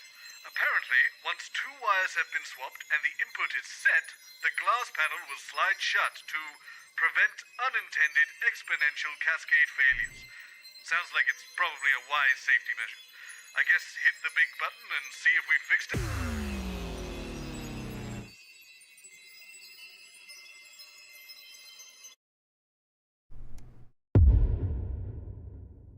Take your seat. Oh god, okay. Alex, can you hear me? I think I can hear the sound of an orchestra warming up. Yes, that's definitely the brass section getting ready. And I have this almost uncontrollable urge to sing. No explanation for it, except we must have entered some sort of multiverse. Okay. You'd never catch me singing voluntarily. Anyway, while we're here, let's try and find out about this mysterious bow of Magnus, the her he's been so coy about. I checked the personnel book back in our home universe, and you would not believe how many similar names are in there. We're going to need to look out for her honorific, first name, last name, and the department she works in. As before, ring the bell if you hear anything useful. But do try not to interrupt the songs too much. Nothing worse than unnecessary percussion. Okay. Why, Chester, old bean. So it sounds like I've now told we you get punished 1,000 if we hit it times. too long. Please try this time to remember. Oh no. It's the number of dates so late that they never ever show. Lumps continuing to worrisomely grow. The date my heart was saddened. The age my cat got flattened. The chats that were had with my reticent dad. And the time my mum walked off into the sun. Okay. Dates so late that they never ever show. Lumps continuing to worrisomely grow. That's right. The date your heart got saddened. The age that cat got flattened. The chats that you had with your reticent dad, and the time your mum Walked off into the sun. By George, he's got it! Is the date so late that they never ever show? Lumps continuing to worrisomely grow. The date this heart was saddened. If you could sit here, please, Dr. Magnus. The age that cat got flattened. The host will be with you shortly. The chats that you had with a reticent dad, and the time one mum walked off into the sun. Chester! You can stay! Really? Thank you, Dr. Magnus. Leave that alone, please, Colin. Did I hear singing? What are you talking about? You know, people burying their innermost secrets, putting me in a song, like a musical. I love musicals. I honestly wonder how you ever got this job. I'm good with sound. But you're so weird. Sprongs have always been weird. In fact, from the very first sprung, there was something very wrong. Trying to be normal when we simply don't belong. But it could be worse. It's a blessing and a curse. Immune to the confusions of the multiverse. When you change everything, I don't feel a thing. I'm only doing this because I bloody love to sing. See, I could stop at any time. But why would I do that? I love it here. Key change. Sprung number 1 had 15 extra thumbs running down his spine from his neck to his bum. Sprung number 2 never used the loo. Made a small fortune from commemorative poo. Sprung 3 and 4 were wanted by the law. She had a tail and he had a claw. Sprung number 5 loved to be alive. Lived for several centuries by choosing not to die. What's Colin singing about? His family history, apparently. How ghastly. Key change. Jeremy Donaldson, professional cynic. I try to be supportive, but my heart's not really in it. Chester Mims 24, and my 3 greatest flaws are hesitance, anxiety, and fear of the outdoors. Dr. Magnus, you know, he's the star of the show, and he's also pretty terrified, so steady as you go. I think kind of hijacked my song. Where's Megan? Sorry, I'm late. Vocal warm-up. Okay, Wow. now let's get set. For number 6, it was worse. He aged in reverse. Got a teacher pregnant while he still attended nursery. 7 and 8, terrible to date. Always turned up naked and their bits would touch your plate. Sprung number 9 had an elongated spine. 22 feet tall with a penis like a washing line. Number 10 was fun. 10 seconds, everyone. I'd love to tell you more, but the show's just begun. Okay, everybody. Thank you, Colin. And a 1, a 2, a 1, 2, 3, 4. Yeah! Good evening, I'm Jeremy Donaldson. And I'm Megan Wolf. Deep in the heart of the Chinselberry Hills, the Happiness Collective used their scientific skills. They built a gadget and checked it twice. It's Dr. Charles Magnus's Euphoria device. They say it makes you smile. We'll test that in a while. So stick with channel 1 all night and don't you move that dial. It's the night of smiles. 45 seconds back. Not singing tonight when you have such a lovely singing voice. Fuck off! Are you two a couple? Why can't I just be friends with Jeremy? Why do we have to be doing the nasty on top of the desk, running my hands down his minimal chest? Don't think I really have to spell out the rest. Why can't we just be friends? I think you touched a nerve there. In 1, 2, a 1, 2, 3, 4. Welcome back. Well, in a few minutes' time, we'll be bringing it online. Will it make you merry? Now we'll screw up space and time. That's extremely unlikely. You've got a very good team. Let's just let it get to the end. So let's meet our guests and put it to the test. A few little questions for us to put our minds at rest. Oh, Doctor Dr. Magnus. If we could just ask you a few questions, please. You're curing sadness. Well, no, actually, it's more like. More like badness. We're aiming for gladness. Well, let's hope so. And Dr. Magnus. Possessed you to make everyone smile. Isn't this madness? Dr. Magnus has been sad for a while. Why the sadness? Dr. Magnus, won't you let us know? Oh, Dr. Magnus, won't you let us know? All right! Damn you! If you must know the source of my misery. Lights!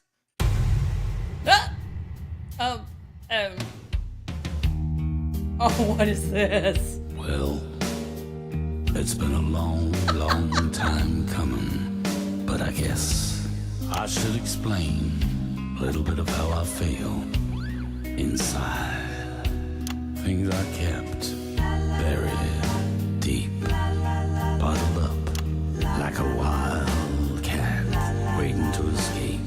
It's all the same. It's all the same every day, every night. Each lonely footprint, each tiny slide. However they're on, but they're wearing me down.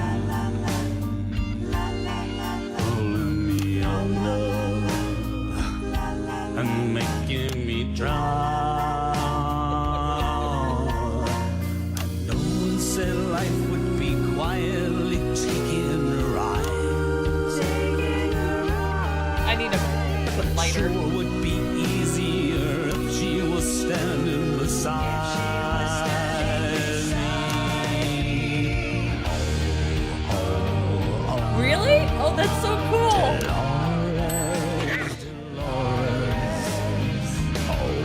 You guys could really sing.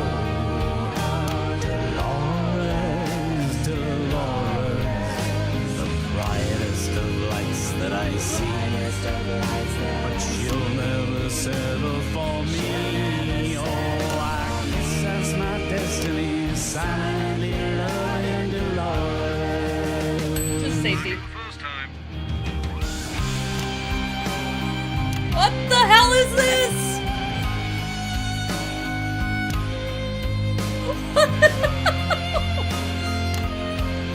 Oh my god. This is why I love this game.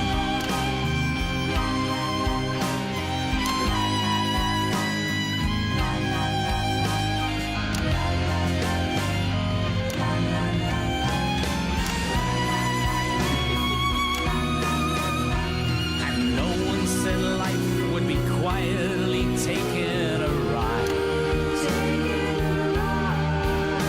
But it sure would be easier if she was standing beside me. Oh, oh, oh, Dolores, Dolores. Oh, oh, oh, Dolores, Dolores. The brightest of lights that I see. But she'll never settle for me. So I guess that's my destiny. Silently loving Dolores. I guess that's my destiny. Silently loving Dolores. Nice.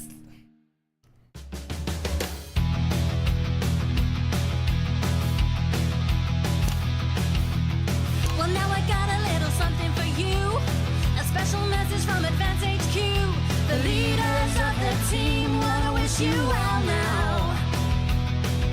They're gonna sing a word. So once again, don't touch that dial. It's the night of smiles.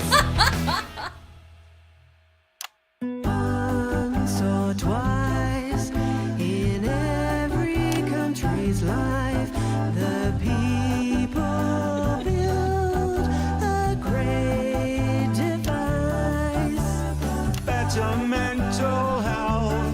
from your assets and your wealth.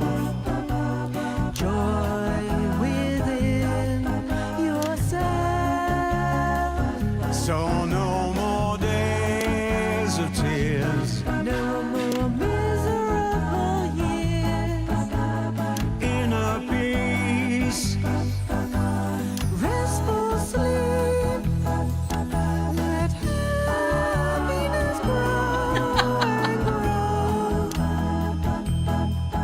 Now back to the studio.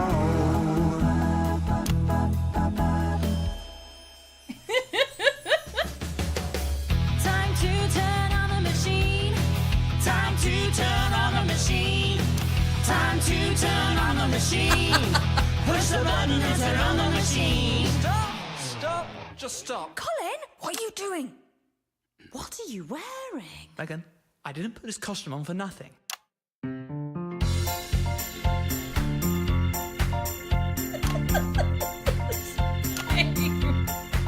Don't push that button.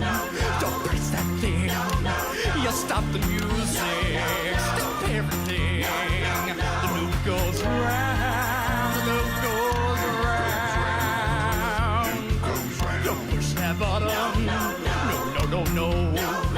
You change the date. You change the time. You change the show.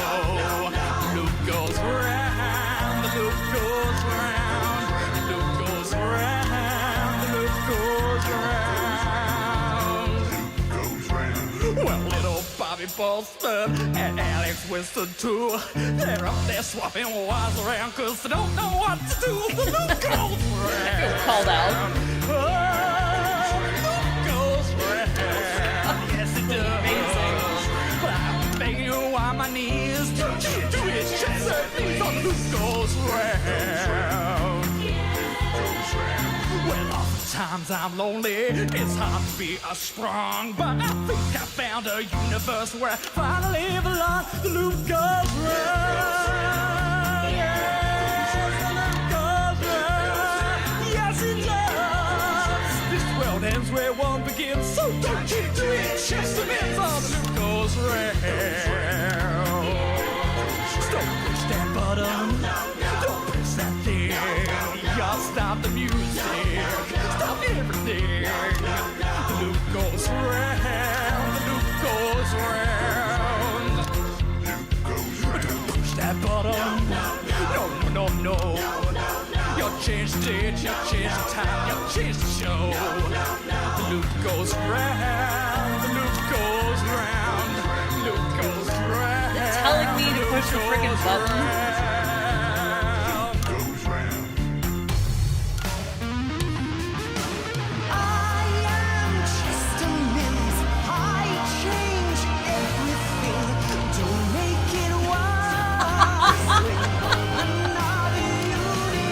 Of course there's bubbles.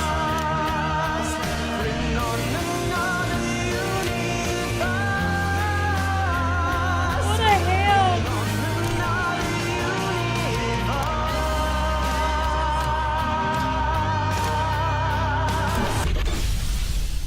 You only got one out of there. What a magnificent program. I'd give Sprong his own show if he wasn't so bloody weird.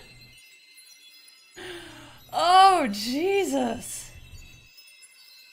Well, I think this is a damn good place to pause for this one. Guys, thank you so much for hanging out. Special thank you to Paul Baverstock, who is Jeremy Donaldson. If you haven't already, go follow him on Twitter. Show him some love. I'm so excited for more of this. We will be back next Saturday, same time, to continue the fun. Oh my God, I was not prepared for this at all. Holy Moses. Thank you everyone for all the likes, the subscribes, the sponsors, the donations, to our wonderful mods, and to everyone for just hanging out and keeping me company on a Saturday afternoon. And I will see you, awesome people, on Monday for Death Road to Canada, I believe. Bye everyone!